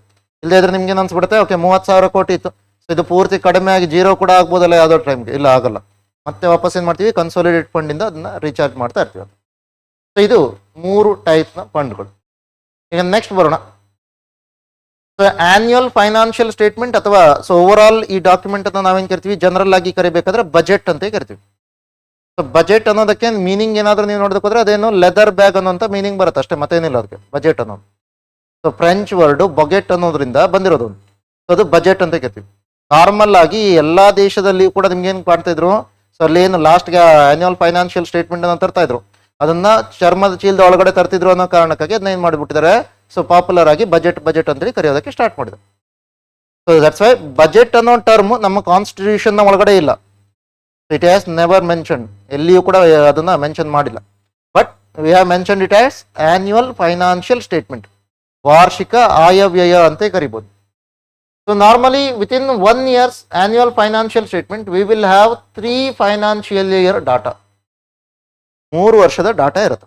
ನಾರ್ಮಲ್ ಆಗಿ ಆನ್ಯುವಲ್ ಫೈನಾನ್ಷಿಯಲ್ ಸ್ಟೇಟ್ಮೆಂಟ್ ಅನ್ನ ಯಾವ ದಿನ ಅದನ್ನ ಸೊ ನಾವು ತರ್ತೀವಿ, ಟೇಬಲ್ ಮಾಡ್ತೀವಿ. ಈ ಸಲ ಲೇಟ್ ಆಗಿದೆ ಹೌದಾ, ಅದು ಮೊದಲೊಂದು ಇಂಟ್ರಿಮ್ ಬಜೆಟ್ ಅಂತ ಹೇಳಿ ಮಾಡಿದ್ರು, ನಂತರದಲ್ಲಿ ಮತ್ತೆ ಲೇಟ್ ಮಾಡಿದ್ರು. ನಾರ್ಮಲ್ ಆಗಿ ತರೋದು ಯಾವಾಗ, ನಾರ್ಮಲ್ ಆಗಿ ಯಾವಾಗ ಫೆಬ್ರವರಿಯಲ್ಲಿ ಮಾಡ್ತೀವ, ಮಾರ್ಚಲ್ಲಿ ಮಾಡ್ತೀವ, ಏಪ್ರಿಲ್ ಅಲ್ಲಿ ಮಾಡ್ತೀವ, ಫೆಬ್ರವರಿಯಲ್ಲಿ ಮಾಡ್ತೀವಿ ಹೌದಲ್ವಾ. ಸೊ ಫೆಬ್ರವರಿ ಮಾಡ್ತೀವಿ.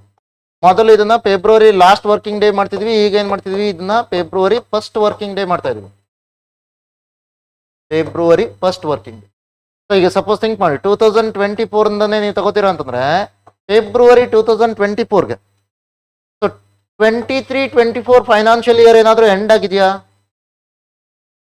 23-24 ಫೈನಾನ್ಷಿಯಲ್ ಇಯರ್ ಎಂಡ್ ಆಗಿದೆಯಾ? ಇಲ್ಲ. ಲಾಸ್ಟ್ 2 ತಿಂಗಳು ಇನ್ನೂ ಇದೆ, ಫೆಬ್ರವರಿ ಮಾರ್ಚ್ ಇದೆ ಅದಲ್ವಾ.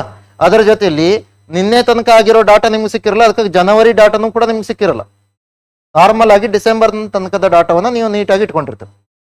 ಸೊ ಆ ಕಾರಣಕ್ಕಾಗಿ ಇಲ್ಲೇನಿರುತ್ತೆ, ಲಾಸ್ಟ್ 1 ಕ್ವಾರ್ಟರ್ನ ಡಾಟಾ ಇಲ್ಲ ಇದ್ರಲ್ಲಿ.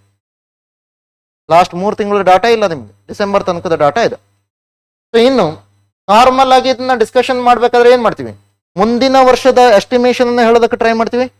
ಸೊ ದಟ್ ಮೀನ್ಸ್ ಈ ಒಂದೇನಿದೆ ನಮಗೆ 23-24 ಡಾಟಾ ಇದೆ, ಇದರಲ್ಲಿಯೂ ಕೂಡ ಅರ್ಧ ಇದೆ. ಸೊ ಅರ್ಧ ಇರೋದ್ರಿಂದ ಏನ್ ಕರಿತೀವಿ, ಸೊ ಡಿಸೆಂಬರ್ ತನಕದ ಡಾಟಾವನ್ನು ನಾವೇನ್ ಕರಿತೀವಿ, ಸೊ ಇದನ್ನ ಪ್ರೊವಿಷನಲ್ ಡಾಟಾ ಅಂತ ಕರಿತೀವಿ. Provisional data. ಸೊ ಈಗ ನಿಮ್ಗೆ ಒರಿಜಿನಲ್ ಡಿಗ್ರಿ ಸರ್ಟಿಫಿಕೇಟ್ ಕೊಡೋಕ್ಕಿಂತ ಮೊದಲು ಪ್ರೊವಿಷನಲ್ ಡಿಗ್ರಿ ಸರ್ಟಿಫಿಕೇಟ್ ಕೊಡ್ತಾರೆ, ಅದೇ ತರ ಪ್ರೊವಿಷನಲ್ ಡಾಟಾ. ಸೊ ಇನ್ನು ಲಾಸ್ಟ್ 3 ಕ್ವಾರ್ಟರ್ದು ಗೊತ್ತಿಲ್ಲ, ಅದಕ್ಕಾಗಿ ಏನ್ ಮಾಡ್ತೀವಿ, ಅದರಲ್ಲಿ ಏನಾದ್ರು ಚೇಂಜಸ್ ಕೂಡ ಮಾಡ್ಬೋದು ನಾವು, ಅದಕ್ಕಾಗಿ ಏನ್ ಮಾಡ್ತೀವಿ, ರಿವೈಸ್ಡ್ ಡಾಟಾ. ಸೊ ಲಾಸ್ಟ್ 3 ತಿಂಗಳದ್ದು ಏನಿಲ್ಲ, ಸೊ ಜನವರಿ, ಫೆಬ್ರವರಿ ಮತ್ತೆ ಮಾರ್ಚ್, ಅದರಲ್ಲಿ ಏನಾಗ್ಬೋದು, ಈಗ ಫೆಬ್ರವರಿಲಿ ಹೊಸದು ಯಾವುದೋ ಒಂದು ಸ್ಕೀಮ್ ಅನ್ನ ಇಂಟ್ರೊಡ್ಯೂಸ್ ಮಾಡ್ಬೋದು. ಅದಕ್ಕಾಗಿ ಏನಾಗುತ್ತೆ, ರಿವೈಸ್ ಆಗಿರುತ್ತೆ, ಅದಕ್ಕಾಗಿ ಏನ್ ಮಾಡ್ತೀವಿ, ರಿವೈಸ್ಡ್ ಡಾಟಾ ಅಂತ ಕರಿತೀವಿ. ಈಗ ಸೇಮ್ ಸಿಚುವೇಶನ್ ಏನಾಗಿದೆ, ಹಿಂದಿನ ವರ್ಷದ ಬಜೆಟ್ ಅಲ್ಲಿ ಕೂಡ ಆಗಿದೆ. ಆವಾಗ 22-23 ಪೂರ್ತಿ ಡಾಟಾ ಕೊಡೋದಕ್ಕಾಗಿಲ್ಲ ನಿಮಗೆ, ಅದರ ಆಕ್ಚುಯಲ್ ಡಾಟಾವನ್ನು ಕೂಡ ನೀವು ಇಲ್ಲೇ ಕೊಡ್ಬೇಕು. 22-23 ಆಕ್ಚುಯಲ್ ಡಾಟಾ, ಇದನ್ನು ಕೂಡ ನೀವು ಮೆನ್ಷನ್ ಮಾಡ್ಬೇಕಾಗತ್ತೆ. ಪ್ಲಸ್ ನೀವೇನ ಹೇಳ್ತಿದ್ರಲ್ಲಿ ಎಸ್ಟಿಮೇಷನ್ ಕೊಡಬೇಕು, ಆ ಕಾರಣಕ್ಕಾಗಿ 24-25 ಎಸ್ಟಿಮೇಟೆಡ್ ಡಾಟಾ.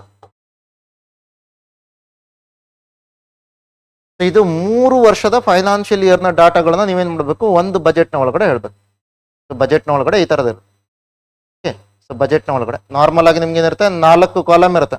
ಆ 4 ಕಾಲಮ್ ಅಲ್ಲಿ ಏನು ಕಾಣುತ್ತೆ, ಆಕ್ಚುಯಲ್ ಡಾಟಾ ಒಂದ್ರದ್ದು ಕಾಣುತ್ತೆ, ಪ್ರೊವಿಷನಲ್ ಡಾಟಾ ಕೂಡ ಕೊಡ್ತಾರೆ, ರಿವೈಸ್ ಡಾಟಾ ಕೂಡ ಕೊಡ್ತಾರೆ, ಅದ್ರ ಜೊತೆಲಿ ಎಸ್ಟಿಮೇಟೆಡ್ ಡಾಟಾ ಕೂಡ ಕೊಡ್ತಾರೆ. ಆ 4 ಕಾಲಮ್ಗಳನ್ನ ನೋಡ್ತಾರೆ. ಸೊ ಏನಿದೆ, ಯಾವ ರೀತಿಯಲ್ಲಿ ಬದಲಾವಣೆ ಆಗಿದೆ. For example, if they are talking about GDP growth rate, 4 ವರ್ಷದ GDP, 4 ಅಂದ್ರೆ 4 ಕಾಲಮ್ನಲ್ಲಿ GDP ಗ್ರೋತ್ ರೇಟ್ ಅನ್ನ ಕೊಟ್ಟಿರ್ತಾರೆ. ಇದು ಆನ್ಯುವಲ್ ಫೈನಾನ್ಷಿಯಲ್ ಸ್ಟೇಟ್ಮೆಂಟ್. ಇನ್ನು ಆನ್ಯುವಲ್ ಫೈನಾನ್ಷಿಯಲ್ ಸ್ಟೇಟ್ಮೆಂಟ್ ಅನ್ನ ನಾವೇನಾದ್ರೂ ಸೆಂಟ್ರಲ್ ಗವರ್ಮೆಂಟ್ಗೆ ಸಂಬಂಧಪಟ್ಟ ಹಾಗೆ ನೋಡೋದಕ್ಕೆ ಹೋದ್ರೆ, it is mentioned in article 112 of constitution. Normal ಆಗಿ ಇದನ್ನ ಯಾರು ಬಜೆಟ್ ಅನ್ನ ಟೇಬಲ್ ಮಾಡ್ತಾರೆ, ಫೈನಾನ್ಸ್ ಮಿನಿಸ್ಟರ್ ಮಾಡ್ತಾರೆ. Okay, finance minister. ಇನ್ನೊಂದು ಸ್ಟೇಟ್ ಗವರ್ಮೆಂಟ್ಗೆ ಸಂಬಂಧಪಟ್ಟ ಹಾಗೆ ಕೂಡ ನೀವು ಈ ತರ ಬಜೆಟ್ ಅನ್ನ ಮಾಡಬಹುದು. That is mentioned in article 202. 202ರಲ್ಲಿ ಸ್ಟೇಟ್ ಗವರ್ಮೆಂಟ್ನ ಬಜೆಟ್ಗಳ ಬಗ್ಗೆ ಮಾತಾಡ್ತಾರೆ. ಸೊ ಸ್ಟೇಟ್ ಗವರ್ಮೆಂಟ್ ಅಲ್ಲೂ ಕೂಡ ನಿಮ್ಗೆ ಏನಾಗಬೇಕು, ಫೈನಾನ್ಸ್ ಮಿನಿಸ್ಟರ್ಗೆ ಈಕ್ವಲೆಂಟ್ ಆದಂಥ ಪೋಸ್ಟ್ ಇರಬೇಕು. ಅದ್ರ ಮೆಜಾರಿಟಿ ಟೈಮ್ಸ್ ಏನಾಗುತ್ತೆ, ಚೀಫ್ ಮಿನಿಸ್ಟರೇ ಆ ಪೋಸ್ಟ್ ಅನ್ನ ಇಟ್ಕೊಂಡಿರೋದ್ರಿಂದಾಗಿ ಚೀಫ್ ಮಿನಿಸ್ಟರ್ ಟೇಬಲ್ ಮಾಡಿದಾಗ ಅನ್ಸುತ್ತೆ. ಓಕೆ, ಸೊ ಇದು ನಮಗೆ ಸೆಂಟ್ರಲ್ ಗವರ್ಮೆಂಟ್ ಮತ್ತೆ ಸ್ಟೇಟ್ ಗವರ್ಮೆಂಟ್ನ ಆನ್ಯುವಲ್ ಫೈನಾನ್ಷಿಯಲ್ ಸ್ಟೇಟ್ಮೆಂಟ್ ಅಥವಾ AFS ಅಂತ. ಇನ್ನು ನೆಕ್ಸ್ಟ್ ನೋಡೋಣ. ಹಾಗಾದ್ರೆ ಇದರಲ್ಲಿ ಏನೇನು ಇತ್ತೀಚೆಗೆ ರಿಫಾರ್ಮ್ಸ್ ಅನ್ನು ತಂದಿದ್ದಾರೆ ಅಂತ. ಸೊ 2017 ತಂದಿರುವಂಥ ರಿಫಾರ್ಮ್ಸ್.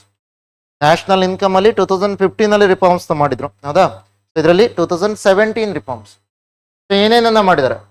ಫಸ್ಟ್ ಈಸ್ ಅರ್ಲಿಯರ್ ಈ tabled it on February last working day. Now we are tabling it on February first working day.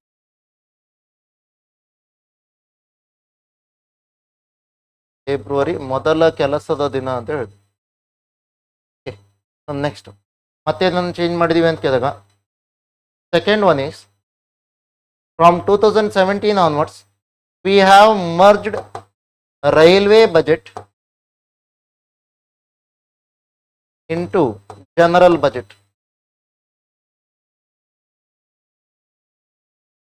ಮೊದಲು ಏನ್ ಮಾಡ್ತಿದ್ವಿ, ರೈಲ್ವೆ ಬಜೆಟ್ ಅಂತ ಹೇಳ್ಕೊಂಡು ಸಪರೇಟ್ ಆಗಿ ಬಿಡುಗಡೆ ಮಾಡ್ತಿದ್ವಿ. ಈಗ ಏನ್ ಮಾಡ್ತೀವಿ, ಅದನ್ನ ಜನರಲ್ ಬಜೆಟ್ ನ ಭಾಗವಾಗಿ ಬಿಡುಗಡೆ ಮಾಡ್ತೀವಿ, ಸಪರೇಟ್ ಆಗಿ ರೈಲ್ವೆ ಬಜೆಟ್ ಇಲ್ಲ. And third one is, so we have remove the difference, that is plan and non plan expenditure. This classification has been removed. Plan and non plan expenditure ಅನ್ನುವಂಥ classification ಇಂದ ಇದನ್ನ ತೆಗೆದಾಕ್ತೀವಿ. Again. So ಏನಿರ್ಬೋದು, what is the meaning of plan expenditure ಅಂದ್ರೆ ಏನಿರ್ಬೋದು ನಿಮ್ಮ ಪ್ರಕಾರ? Plan expenditure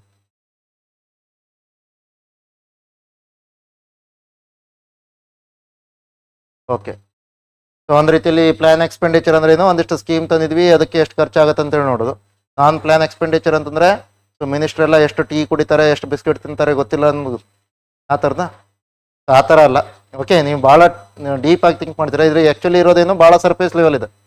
plan expenditure is related to expenditure of 5 year plan. ಪಂಚವಾರ್ಷಿಕ ಯೋಜನೆಗಳಿಗೆ ಸಂಬಂಧಪಟ್ಟಾಗ ಏನು ಖರ್ಚು ಮಾಡ್ತೀರಾ ಅದೆಲ್ಲ ಏನು ಕರಿತೀವಿ, ಪ್ಲಾನ್ ಎಕ್ಸ್ಪೆಂಡಿಚರ್ ಅಂತ ಕರಿತೀವಿ. So accept 5 year plan, 5 year plan ಅಲ್ಲಿ ಏನು ಮೆನ್ಷನ್ ಆಗಿಲ್ಲ ಅದನ್ನು ಬಿಟ್ಟು ಮತ್ತೇನಾದ್ರೂ ಖರ್ಚು ಮಾಡಿದ್ರೆ ಅದನ್ನ ನಾನ್ ಪ್ಲಾನ್ ಎಕ್ಸ್ಪೆಂಡಿಚರ್ ಅಂತ ಕರಿತೀವಿ.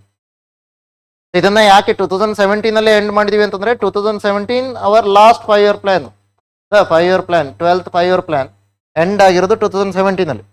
ನಂತರದಿಂದ ನಾವೇನ್ ಮಾಡ್ತೀವಿ, ನೀತಿ ಆಯೋಗದ ಪ್ಲಾನ್ಗಳನ್ನು ತರ್ತೀವಿ. ಅದಕ್ಕೆ 5 year ಪ್ಲಾನ್ ಇಲ್ಲ ನಮಗೆ. 12th 5 year ಪ್ಲಾನ್ 2017ಗೆ ಎಂಡ್ ಆಗಿದೆ. ಅದಕ್ಕೆ ಅಲ್ಲಿಂದ ಮುಂದೆ ಏನು ಮಾಡ್ತೀರಾ, ಪ್ಲಾನ್ ಎಕ್ಸ್ಪೆಂಡಿಚರ್ ನಾನ್ ಪ್ಲಾನ್ ಎಕ್ಸ್ಪೆಂಡಿಚರ್ ಅನ್ನೋದು ತೆಗೆದಾಕಿದ್ದಾರೆ ಅಷ್ಟೇ. ಪ್ಲಾನ್ ಎಕ್ಸ್ಪೆಂಡಿಚರ್ ನಾನ್ ಪ್ಲಾನ್ ಎಕ್ಸ್ಪೆಂಡಿಚರ್ ಅನ್ನು ತೆಗೆದಾಕಿದ್ದಾರೆ. ಸೊ ಇದು 2017 ಅಲ್ಲಿ ಏನೇನ ರಿಫಾರ್ಮ್ಸ್ ಮಾಡಿದ್ವಿ. ಆ ಟೈಮಲ್ಲಿ ಅರುಣ್ ಜೇಟ್ಲಿ ಅವರು ಈ ಥರದ ರಿಫಾರ್ಮ್ಸ್ಗಳನ್ನು ತರ್ತಾರೆ. Okay, Arun Jaitley. So next ಬರೋಣ. ಇದರ ಒಳಗಡೆ ಹಾಗಾದ್ರೆ ಎಕ್ಸ್ಪೆಂಡಿಚರ್ ಏನಿದೆ, ರಿಸಿಪ್ಟ್ ಏನಿದೆ. ಈಗ ನೆನಪಲ್ಲಿ ಇಟ್ಕೊಳ್ಳಿ, ನಾವು ಇಲ್ಲಿ ಇನ್ಕಮ್ ಅಂತ ಕರಿತಿಲ್ಲ. ಸೊ ಅದ್ರ ಬದಲಾಗಿ ಏನು ಕರಿತೀವಿ, ರಿಸಿಪ್ಟ್ ಅಂತ ಕರಿತೀವಿ. ಯಾಕೆ ರಿಸಿಪ್ಟ್ ಅಂತ ಕರಿತಿದ್ವಿ ಅಂತ ಕೇಳಿದಾಗ, ಸೊ ಇದು ಸರ್ಕಾರಕ್ಕೆ ಬರ್ತಾ ಇರೋದು. That may also bring with this, so bring liability with that particular receipt. ಅಂದ್ರೆ ಲೋನ್ ಅನ್ನು ಕೂಡ ನೀವು ರಿಸಿಪ್ಟ್ ಅಂತಾನೆ ಕನ್ಸಿಡರ್ ಮಾಡ್ತೀರಾ. ಲೋನ್ ಅನ್ನು ನೀವು ಇನ್ಕಮ್ ಅಂತೇಳಿ ಹೇಳೋದಕ್ಕಾಗಲ್ಲ. ಅದಕ್ಕಾಗಿ ಓವರ್ ಆಲ್ ಗವರ್ಮೆಂಟ್ಗೆ ಏನು ಇನ್ಕಮಿಂಗ್ ಇದೆಯೋ ಅದೆಲ್ಲವನ್ನ ಏನು ಕರಿತೀವಿ, so that will be called as receipt. Okay, ಪಾವತಿ ಅಂತ ಕರಿತೀವಿ. ಸೊ ಇನ್ನೊಂದು ಎಕ್ಸ್ಪೆಂಡಿಚರ್ ಅಂತೂ ನಾರ್ಮಲ್ ಇದು. ಸೊ ಗವರ್ಮೆಂಟ್ ಎಲ್ಲೆಲ್ಲಿ ಖರ್ಚುಗಳನ್ನ ಮಾಡ್ತಾರೆ. ಸೊ ಇದರಲ್ಲಿ ನಾವೇನು ಮಾಡ್ತೀವಿ, ಬ್ರಾಡ್ ಆಗಿ ಇದೆರಡು ಕ್ಯಾಟಗರಿಯ ಕ್ಲಾಸಿಫಿಕೇಶನ್ ಮಾಡ್ತೀವಿ. ರೆವೆನ್ಯೂ ಮತ್ತೆ ಕ್ಯಾಪಿಟಲ್ ಅಂತ ಕರಿತೀವಿ. Revenue receipt, revenue expenditure. Capital receipt, capital expenditure ಅಂತ ಕರಿತೀವಿ. ಸೊ ಲಾಸ್ಟ್ ನಾವೇನಾದ್ರು ಕ್ವಶನ್ ಪೇಪರ್ ಅನ್ನು ನೋಡೋದಕ್ಕೆ ಹೋದ್ರೆ ಇದ್ರ ಮೇಲೆ ಕ್ವಶನ್ ಕೇಳಿದ್ರು ಅದಲ್ಲ. ಸೊ ಬಜೆಟ್ನ ಒಳಗಡೆ ಯಾವ್ದಿದೆ ಅದರದ್ದು ಫ್ಯಾಕ್ಚುಯಲ್ ಡೀಟೇಲ್ಸ್ ಅನ್ನ ಕೇಳಿದ್ರು. ಸೊ ಫ್ಯಾಕ್ಚುಯಲ್ ಡೀಟೇಲ್ಸ್ ಮೇಲೆ ಯಾವ್ದು ಜಾಸ್ತಿ, ಯಾವ್ದು ಕಡಿಮೆ, ಯಾವುದು ಸೊ ಅಂದ್ರೆ ಅಸೆಂಡಿಂಗ್ ಮತ್ತೆ ಡಿಸೆಂಡಿಂಗ್ ಆರ್ಡರ್ನಲ್ಲಿ. ಸೊ ಈಗ ರೆವೆನ್ಯೂ ಮತ್ತೆ ಕ್ಯಾಪಿಟಲ್ ಅಂತಂದಾಗ ಏನು ಡಿಫ್ರೆನ್ಸ್ ಅಂತ ನೋಡೋಣ. So first one is revenue. When we talk about revenue, so it will be normally short term in nature. ಅಲ್ಪಾವಧಿಗೆ ಈ ದುಡ್ಡು ಬರುತ್ತೆ, ಅಥವಾ ಮತ್ತೆ ಮತ್ತೆ ನೀವೇನಾದ್ರೂ ಖರ್ಚು ಮಾಡಬೇಕು ಅಂತಂದ್ರೆ, ಓಕೆ, ರೆಗ್ಯುಲರ್ ಟೈಮ್ ಇಂಟರ್ವಲ್ಸ್ ಅಲ್ಲಿ ಮತ್ತೆ ಮತ್ತೆ ಖರ್ಚು ಮಾಡ್ತಿದ್ರು. ಫಾರ್ ಎಕ್ಸಾಂಪಲ್ ಏನಾಗ್ತದೆ, ಒಂದೇ ವರ್ಷದ ಒಳಗಡೆ 10 ಸಲನೋ 12 ಸಲನೋ ಖರ್ಚು ಮಾಡ್ತಿದ್ರ. ಇದು ಎಂಪ್ಲಾಯಿ ಸ್ಯಾಲ್ರಿ ಆಗಿರ್ಬೋದು, ಸಬ್ಸಿಡಿ ಕೊಡ್ತಾ ಇರೋದಾಗಿರ್ಬೋದು. ಅದನ್ನೆಲ್ಲೇನು ಮಲ್ಟಿಪಲ್ ಟೈಮ್ಸ್ ಅಲ್ಲಿ ಬರ್ತದೆ. ಸೊ ಶಾರ್ಟ್ ಟರ್ಮ್ ಅಂದ್ರೆ ಏನು, ಲೆಸ್ ದ್ಯಾನ್ 1 year. 1 yearನ ಒಳಗಡೆ ನಿಮ್ಗೆ ಮಲ್ಟಿಪಲ್ ಟೈಮ್ಸ್ ಇದನ್ನ ನೋಡ್ತೀರಾ ಅಂತಂದ್ರೆ ಅದನ್ನ ನೀವು ಏನು ತಗೋತೀರಾ, ರೆವೆನ್ಯೂ ಅಂತ ತಗೋತೀರಾ. ಇನ್ನು ಸೆಕೆಂಡ್, ಸೊ ಇದನ್ನ ಏನು ನೋಡ್ತೀರಾ, ಕ್ಯಾಪಿಟಲ್ ಅಂತಂದಾಗ ಸೊ ನಾರ್ಮಲ್ ಇದೇನು ಲಾಂಗ್ ಟರ್ಮ್. ಎಲ್ಲೋ 10 ವರ್ಷಕ್ಕೋ 20 ವರ್ಷಕ್ಕೋ ಒಂದ್ಸಲ ಬರ್ಬೋದು ಇಲ್ಲಿಂದ ದುಡ್ಡು, ಅಥವಾ 10 ವರ್ಷಕ್ಕೋ 20 ವರ್ಷಕ್ಕೋ ಒಂದ್ಸಲ ಖರ್ಚು ಮಾಡ್ಬೋದು ಈ ಥರದ ದುಡ್ಡು. ಸೊ ಆ ಥರದನ್ನ ನಾವು ಲಾಂಗ್ ಟರ್ಮ್ ಅಂತ ತಗೋತೀವಿ. ಸೊ ಈಗ ಶಾರ್ಟ್ ಟರ್ಮ್ ನ ಜೊತೆಯಲ್ಲಿ ಇಲ್ಲೇನಿದೆ ನಿಮಗೆ, there is no change in liability or asset. There is no change in liability or asset, but here there will be a change in liability or asset. Asset size ಅಲ್ಲಿ change ಆಗ್ಬೋದು ಅಥವಾ ಲಯಾಬಿಲಿಟಿಯಲ್ಲಿ changes ಆಗ್ಬೋದು. Again ಇದಕ್ಕೆ example ತಗೊಳ್ಳೋಣ. Daily ಲೈಫಲ್ಲಿ ನೀವೇನು ಮಾಡ್ತೀರಾ, ಒಂದಿಷ್ಟು ಖರ್ಚುಗಳನ್ನು ಮಾಡ್ತೀರಾ. ಅದಾ ಸೊ ಒಂದು ರೀತಿಯ ಖರ್ಚೇನು, ಸೊ ಪುಸ್ತಕದ ಅಂಗಡಿಗೆ ಹೋಗ್ತೀರಾ, ಒಂದು ಪುಸ್ತಕವನ್ನು ಪರ್ಚೇಸ್ ಮಾಡ್ತೀರಾ. ಈಗ ನಾರ್ಮಲ್ ಆಗಿ ಪುಸ್ತಕವನ್ನು ಪರ್ಚೇಸ್ ಮಾಡೋದು ಅಂತಂದಾಗ ಅದು ಲಾಂಗ್ ಟರ್ಮ್ ಆಗಿರುತ್ತಾ, ಶಾರ್ಟ್ ಟರ್ಮ್ ಆಗಿರುತ್ತಾ? ಸೊ ಲಾಂಗ್ ಟರ್ಮ್ ಆಗಿರ್ತದ. ಒಂದ್ಸಲ ನೀವು ತಗೊಂಡಿದ್ದೀರಾ ಅಂತಂದ್ರೆ ಸೊ ಅದು ನಿಮ್ಗೆ ಏನಾಗಿದೆ, ಲಾಂಗ್ ಟರ್ಮ್ ತನಕ ಹೆಲ್ಪ್ ಮಾಡುತ್ತೆ ಅಂತ ಹೇಳ್ಬೋದು. ಸೊ ಮತ್ತೆ ಮತ್ತೆ ತಗೊಳ್ಳೋದು ಅಂತಂದ್ರೆ ನೀವು ಕರೆಂಟ್ ಅಫೇರ್ಸ್ ಮ್ಯಾಗ್ಝಿನ್ ಹೇಳ್ಬೋದು ಅಷ್ಟೇ. ಸೊ ತಿಂಗಳ ತಗೋತೀನಿ ಅಂತ ಹೇಳ್ಕೊಂಡು. ಆದರೆ ಅದನ್ನ ಬಿಟ್ಟು ಬೇರೆದಾದ್ರೆ ನಿಮ್ಗೆ ಏನಾಗುತ್ತೆ, ರೆಫರೆನ್ಸ್ ಬುಕ್ಗಳಾದ್ರೆ ಸೊ ಲಾಂಗ್ ಟರ್ಮ್ ಬರುತ್ತೆ. ಅದೇ ನೀವು ಮತ್ತೊಂದು ಏನು ಮಾಡ್ತೀರಾ, ಟೀ ಕುಡಿತೀರಾ ಅಥವಾ ಏನು ಮಾಡ್ತೀರಾ, ತಿಂಡಿ ತಿಂತೀರಾ. ಸೊ ಅದು ಏನಾಗುತ್ತೆ, ಅದು ಶಾರ್ಟ್ ಟರ್ಮ್. ಈಗ ನೋಡಿ, ನೀವು ಆ ಬುಕ್ಕನ್ನು ಪರ್ಚೇಸ್ ಮಾಡಿರೋದ್ರಿಂದಾಗಿ that book became your asset. ಆ ಬುಕ್ ಏನಾಯ್ತು, ನಿಮ್ಗೆ ಅಸೆಟ್ ಆಯ್ತು. ಈಗ ನೀವು ಟೀ ಕುಡಿದಿರೋದನ್ನ ಕಾಣಿಸಿ ಅಂತೇಳಿ ಟೀ ಹತ್ತು ನಿಮ್ಮ ಹತ್ರ ಏನಾದ್ರು ತೋರಿಸೋದಕ್ಕಾಗತ್ತಾ? ಇಲ್ಲ, ಯಾಕಂದ್ರೆ ಆಲ್ರೆಡಿ ಅದನ್ನ ಕನ್ಸ್ಯೂಮ್ ಮಾಡಾಗೋಗಿದೆ. ಅದಕ್ಕಾಗಿ ನಿಮ್ಗೇನಾಗುತ್ತೆ, ಅದು ಅಸೆಟ್ ಅನ್ನ ಕ್ರಿಯೇಟ್ ಮಾಡಲ್ಲ. ರೆವೆನ್ಯೂ ಎಕ್ಸ್ಪೆಂಡಿಚರ್ ಏನಾದರೂ ಇದ್ರೆ ಅದು ಅಸೆಟ್ ಅನ್ನ ಕ್ರಿಯೇಟ್ ಮಾಡಲ್ಲ. ಕ್ಯಾಪಿಟಲ್ ಎಕ್ಸ್ಪೆಂಡಿಚರ್ ನೀವು ಮಾಡಿದ್ರೆ ಅದನ್ನೇನು ಮಾಡುತ್ತೆ, ಸೊ ಅದು ಅಸೆಟ್ ಅನ್ನ ಕ್ರಿಯೇಟ್ ಮಾಡುತ್ತೆ. ಗವರ್ಮೆಂಟ್ ನ ದೃಷ್ಟಿಕೋನದಲ್ಲಿ ನಾವು ಹೇಳೋಣ, ರೆವೆನ್ಯೂ ಎಕ್ಸ್ಪೆಂಡಿಚರ್ಗೆ ನೀವೇನಾದ್ರೂ ಎಕ್ಸಾಂಪಲ್ ನೋಡೋದಕ್ಕೆ ಹೋದ್ರೆ ಸಬ್ಸಿಡಿ ಕೊಡೋದನ್ನ ಹೇಳ್ಬೋದು, ಸ್ಯಾಲರಿಯನ್ನ ಹೇಳ್ಬೋದು, ಎಂಪ್ಲಾಯಿ ಸ್ಯಾಲರಿ. ಸೊ ಇದೇನಾಗುತ್ತೆ, ಯಾವುದೇ ರೀತಿಯ ಲಯಾಬಿಲಿಟಿಯನ್ನ ಅಥವಾ ಅಸೆಟ್ ಅನ್ನ ಕ್ರಿಯೇಟ್ ಮಾಡಲ್ಲ.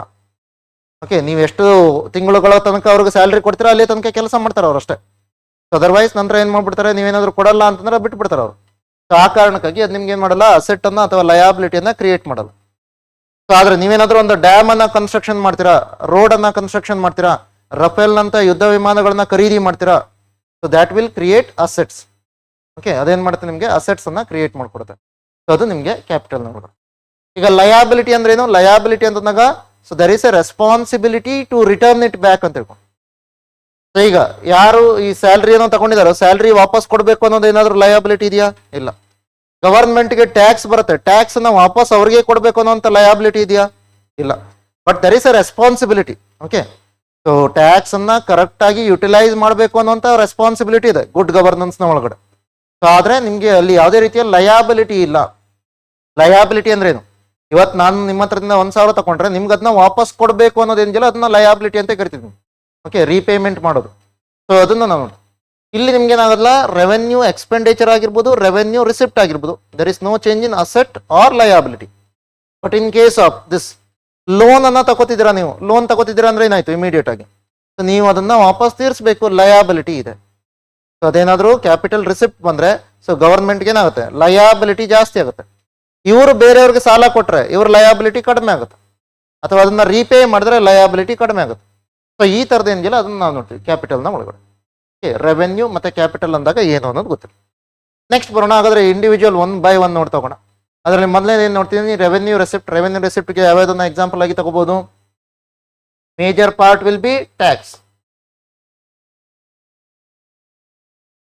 ಮೇಜರ್ ಪಾರ್ಟ್ ಯಾವುದು, ಟ್ಯಾಕ್ಸ್, ತೆರಿಗೆ ಅಂತ ಕರಿತೀವಿ. ಸೊ ತೆರಿಗೆಯಲ್ಲಿ ಯಾವ್ಯಾವ ತರ ಅಂತ ಕರಿತೀವಿ ಅಂತಂದ್ರೆ ನಾರ್ಮಲ್ ಆಗಿ 2 ಟೈಪ್ನ ತೆರಿಗೆಗಳನ್ನ ಹೇಳ್ತೀರಾ. ಒಂದೊಂದು ಏನ್ ಕರಿತೀರಾ, ಡೈರೆಕ್ಟ್ ಟ್ಯಾಕ್ಸ್ ಅಂತ ಕರಿತೀರಾ, ಇನ್ನೊಂದು ಇಂಡೈರೆಕ್ಟ್ ಟ್ಯಾಕ್ಸ್ ಅಂತ ಕರಿತೀರಾ.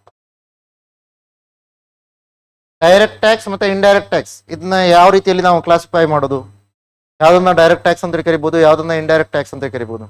ಎಕ್ಸಾಂಪಲ್ ನಮ್ಗೆ ಗೊತ್ತಿದೆ, ಇನ್ಕಮ್ ಟ್ಯಾಕ್ಸ್, ಕಾರ್ಪೊರೇಷನ್ ಟ್ಯಾಕ್ಸ್ ಅಥವಾ ಕಾರ್ಪೊರೇಟ್ ಟ್ಯಾಕ್ಸ್, ಇದೆಲ್ಲ ಏನು direct tax. Indirect tax example GST ಅಥವಾ ವ್ಯಾಲ್ಯೂ ಆಡೆಡ್ ಟ್ಯಾಕ್ಸ್ ಇದ್ರೆ, ಸೇಲ್ಸ್ ಟ್ಯಾಕ್ಸ್, ಈ ಥರದ್ದೆಲ್ಲ ಇದ್ರೆ ಅದೇನು, ಸೊ ಅದು ನಮಗೆ ಇಂಡೈರೆಕ್ಟ್ ಟ್ಯಾಕ್ಸ್ ಅಂತ ಹೇಳ್ತೀವಿ. ಹಾಗಾದ್ರೆ ಡಿಫ್ರೆನ್ಸ್ ಏನಿದೆ ಎರಡರಲ್ಲಿ, ಯಾವ್ದನ್ನ ಡೈರೆಕ್ಟ್ ಟ್ಯಾಕ್ಸ್ ಅಂತ ಕರಿಬಹುದು, ಯಾವ್ದನ್ನ ಇಂಡೈರೆಕ್ಟ್ ಟ್ಯಾಕ್ಸ್ ಅಂತ ಕರಿಬಹುದು. Okay, direct tax. ಓಕೆ, ಇಲ್ಲಿ ಇದನ್ನ ನಾವು ಆ ಥರ ಹೇಳೋದಕ್ಕಾಗಲ್ಲ. ಅದ್ರ ನೀವೇನ್ ಮಾಡ್ಬೋದು ಅಂತಂದ್ರೆ, ಕರೆಕ್ಟಾಗಿ ಕ್ಲಾಸಿಫಿಕೇಶನ್ ಮಾಡ್ತೀರಾ ಅಂತಂದ್ರೆ ಇಲ್ಲಿ 2 ಪಾಯಿಂಟ್ ಅನ್ನು ನೀವು ಅರ್ಥ ಮಾಡ್ಕೊಳ್ಳಿ. ಒಂದು ಏನು ಪಾಯಿಂಟ್ ಆಫ್ ಇನ್ಸಿಡೆನ್ಸ್, ಇನ್ನೊಂದು ಪಾಯಿಂಟ್ ಆಫ್ ಇಂಪ್ಯಾಕ್ಟ್ ಅಂತ. ಸೊ ಪಾಯಿಂಟ್ ಆಫ್ ಇನ್ಸಿಡೆನ್ಸ್ ಮತ್ತೆ ಪಾಯಿಂಟ್ ಆಫ್ ಇಂಪ್ಯಾಕ್ಟ್ ಅಂದ್ರೆ ಏನು, ಪಾಯಿಂಟ್ ಆಫ್ ಇಂಪ್ಯಾಕ್ಟ್ ಅಂದ್ರೆ ಯಾರ ಕಿಸೆಯಿಂದ ಆ ದುಡ್ಡು ಹೋಗಿದೆ ಅಂತ ನೋಡ್ಬೇಕು. ಪಾಯಿಂಟ್ ಆಫ್ ಇನ್ಸಿಡೆನ್ಸ್ ಅಂದ್ರೆ ಯಾರು ಅದನ್ನ ಸರ್ಕಾರ ಕಟ್ಟಿದ್ದಾರೆ ಅಂತ ನೋಡ್ಬೇಕು. ಓಕೆ, ಸೊ ಎರಡಿದೆ. ಪಾಯಿಂಟ್ ಆಫ್ ಇನ್ಸಿಡೆನ್ಸ್ ಅಂದ್ರೆ ಏನು, ಯಾರು ಕಟ್ಟಿದ್ದಾರೆ ಅಂದ್ರೆ ಸರ್ಕಾರಕ್ಕೆ ಅವ್ರು ಏನಾಗಿದ್ದಾರೆ, ಸೊ ಅವ್ರು ಲಾಸ್ಟ್ಗೆ ಸೊ ಕಾಂಟ್ಯಾಕ್ಟ್ ಬಂದಿದ್ದಾರೆ. ಪಾಯಿಂಟ್ ಆಫ್ ಇಂಪ್ಯಾಕ್ಟ್ ಅಂದ್ರೆ ಏನು, ಯಾರ್ದೋ ಕಿಸೆಯಿಂದ ಆ ದುಡ್ಡು ಹೋಗಿದೆ, ಸೊ ಒರಿಜಿನಲ್ ಆಗಿ ಯಾರ್ದೋ ಕಿಸೆಯಿಂದ ದುಡ್ಡು ಹೋಗಿದೆ. If both point of incidence and point of impact are same persons, then we call it as direct tax. Okay, ನನಗೆ ಬಂದಿರುವಂತ ಇನ್ಕಮ್ ಮೇಲೆ ನಾನೇ ದುಡ್ಡು ಕೊಟ್ಟಬೇಕು, ಅದ್ರ ಜೊತೆಲಿ ನಾನೇ ಅದನ್ನ ಗವರ್ಮೆಂಟ್ ಕೊಟ್ಟಬೇಕು, ಬೇರೆ ಯಾರೋ ಕೊಡ್ತಾರೆ ಅಂತ ಹೇಳೋದಕ್ಕಾಗಲ್ಲ. ರೆಸ್ಪಾನ್ಸಿಬಿಲಿಟಿಯನ್ನ ಬೇರೆ ಮೇಲೆ ತೆಗೆದು ಹಾಕೋ ಆಗಿಲ್ಲ, ನನ್ನ ಕಿಸೆಯಿಂದನೇ ದುಡ್ಡು ಕೊಡಬೇಕು, ಪ್ಲಸ್ ನಾನೇ ಅದನ್ನ ಗವರ್ಮೆಂಟ್ ಕಟ್ಟಬೇಕು. ಸೊ ಅದನ್ನ ನಾವೇನ್ ಕರಿತೀವಿ, ಡೈರೆಕ್ಟ್ ಟ್ಯಾಕ್ಸ್ ಅಂತ ಕರಿತೀವಿ. ಇಂಡೈರೆಕ್ಟ್ ಟ್ಯಾಕ್ಸ್ ಅಲ್ಲಿ ಸೊ ನಾವೆಲ್ಲರೂ ಕೂಡ ಏನ್ ಮಾಡ್ತೀವಿ, GST ಕಟ್ಟಿದೀವಿ, ಆದ್ರೆ ಯಾರು ಗವರ್ಮೆಂಟ್ಗೆ ಹೋಗಿ ಕಟ್ಟಿಲ್ಲ. ಹೌದಾ, GST ನಮ್ಮಿಂದ ಕಟ್ಟಾಗಿದೆ, ಹೌದಾ, GST ಹೋಗಿರೋದು ನಮ್ಮಿಂದ. ಪಾಯಿಂಟ್ ಆಫ್ ಇಂಪ್ಯಾಕ್ಟ್ ನಾವು, ಪಾಯಿಂಟ್ ಆಫ್ ಇನ್ಸಿಡೆನ್ಸ್ ಯಾರು ಅದನ್ನ ಕಟ್ತಾ ಇದಾರೆ, ಯಾರು ಆ ಮರ್ಚೆಂಟ್ ಇದಾರೋ ಅವ್ರು ಕಟ್ತಾ ಇದಾರೆ. ಸೊ ಆ ತರ ಇದ್ದಾಗ ಅದನ್ನ ಏನ್ ಕರಿತೀವಿ, ಇಂಡೈರೆಕ್ಟ್ ಟ್ಯಾಕ್ಸ್ ಅಂತ ಕರಿತೀವಿ. ಡೈರೆಕ್ಟ್ ಟ್ಯಾಕ್ಸ್, ಇಂಡೈರೆಕ್ಟ್ ಟ್ಯಾಕ್ಸ್, ಅದು ಕರೆಕ್ಟ್ ಆಗುತ್ತೆ. ಡೈರೆಕ್ಟ್ ಟ್ಯಾಕ್ಸ್ಗೆ ಯಾವ್ಯಾವ್ದನ್ನ ಎಕ್ಸಾಂಪಲ್ ಆಗಿ ತಗೋತೀರಾ, ಇನ್ಕಮ್ ಟ್ಯಾಕ್ಸ್, ಕಾರ್ಪೊರೇಟ್ ಟ್ಯಾಕ್ಸ್, ಅದಲ್ಲದೆ ಮತ್ತೊಂದು ರೀಸೆಂಟ್ ಆಗಿ ಬಹಳ ಸಲ ನ್ಯೂಸ್ ಅಲ್ಲಿ ಇದೆ, ಕ್ಯಾಪಿಟಲ್ ಗೇನ್ಸ್ ಟ್ಯಾಕ್ಸ್,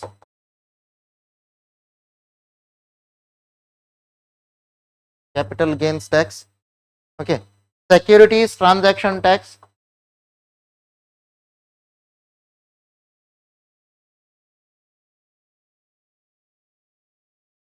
ಸೊ ಈ ಥರದೆಲ್ಲ ಇದೆ. ಇನ್ಕಮ್ ಟ್ಯಾಕ್ಸ್ ಯಾವ್ದ್ರ ಮೇಲೆ ಬೀಳುತ್ತೆ ಅದು ಇನ್ಕಮ್ ಟ್ಯಾಕ್ಸ್ ಅಂತಾಗ ಇಟ್ಸ್ ಆನ್ ಇಂಡಿವಿಜುವಲ್ ಇನ್ಕಮ್ ಅಂತ ತಗೋತಾರೆ ಹೌದಾ, ಇಂಡಿವಿಜುವಲ್ ಇನ್ಕಮ್. ಬಟ್ ಆದ್ರೆ ಇನ್ಕಮ್ ಟ್ಯಾಕ್ಸ್ ರೂಲ್ಸ್ ಪ್ರಕಾರ ನೀವೇನಾದ್ರೂ ನೋಡಕ್ ಹೋದ್ರೆ so it will B on individual income plus unregistered companies, okay, income of unregistered companies plus income of Hindu undivided family, ಇದನ್ನ ಮೆನ್ಷನ್ ಮಾಡಿದಾರೆ ಅವರು.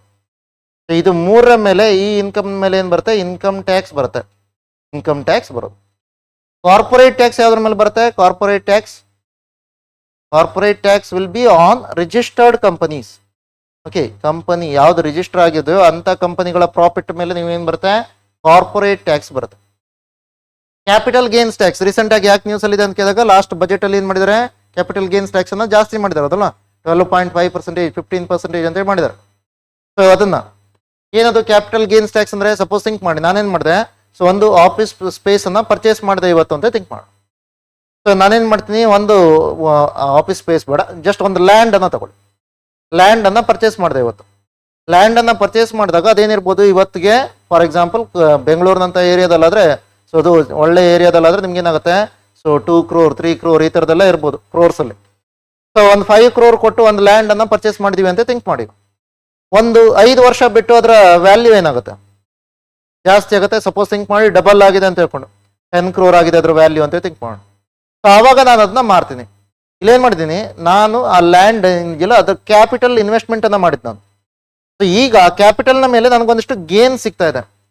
ಆ ಕ್ಯಾಪಿಟಲ್ನ ಮೇಲೆ ಎಷ್ಟು ಗೇನ್ ಸಿಗ್ತಾ ಇದೆ ಅದ್ರ ಮೇಲೆ ನಾನು ಏನ್ ಮಾಡಬೇಕು, ಟ್ಯಾಕ್ಸ್ ಅನ್ನ ಕಟ್ಟಬೇಕು. ಅದನ್ನ ಏನ್ ಕರಿತೀವಿ, ಕ್ಯಾಪಿಟಲ್ ಗೇನ್ಸ್ ಟ್ಯಾಕ್ಸ್ ಅಂತ ಕರಿತೀವಿ. ನಾರ್ಮಲ್ ಆಗಿ 3 yearsಗಿಂತ ಕಡಿಮೆ ನೀವೇನಾದ್ರೂ ಅದನ್ನ ಹೋಲ್ಡ್ ಮಾಡಿದ್ರೆ short term capital gains tax ಅಂತ ಕರಿತೀವಿ. 3 yearsಗಿಂತ ಜಾಸ್ತಿ ಹೋಲ್ಡ್ ಮಾಡಿದ್ರೆ ಅದನ್ನ ಏನ್ ಕರಿತೀವಿ, long term capital gains tax ಅಂತ ಕರಿತೀವಿ. 36 monthsಗಿಂತ ಕಡಿಮೆ, 36 monthsಗಿಂತ ಜಾಸ್ತಿ.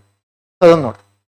ಅಗೇನ್ ಇದು ಯಾಕೆ ಬಹಳ ಸಲ ನ್ಯೂಸ್ ಅಲ್ಲಿ ಅಂತ ಕೇಳಿದಾಗ ವಡಾಫೋನ್ ಮತ್ತೆ ಗವರ್ಮೆಂಟ್ ಆಫ್ ಇಂಡಿಯಾದ ಕೇಸು, ಅದರ ಜೊತೆಲಿ ಕೇರ್ನ್ ಎನರ್ಜಿ ಮತ್ತೆ ಗವರ್ಮೆಂಟ್ ಆಫ್ ಇಂಡಿಯಾದ ಕೇಸು, ಇದು 2 ಕೇಸ್ನಿಂದಾಗಿ ಬಹಳ ನ್ಯೂಸ್ ಅಲ್ಲಿ ಇತ್ತು ಕ್ಯಾಪಿಟಲ್ ಗೇನ್ಸ್ ಟ್ಯಾಕ್ಸ್. ಸೊ ಅಲ್ಲೇನಾಗಿದೆ ಕ್ಯಾಪಿಟಲ್ ಗೇನ್ಸ್ ಟ್ಯಾಕ್ಸ್ ನಲ್ಲಿ ಅಂತ ಕೇಳಿದಾಗ ಇಂಡೈರೆಕ್ಟ್ ಟ್ರಾನ್ಸ್ಫರ್ ಆಫ್ ಅಸೆಟ್ಸ್ ಆಗಿದೆ ಅಂತ ಹೇಳ್ತಾರೆ.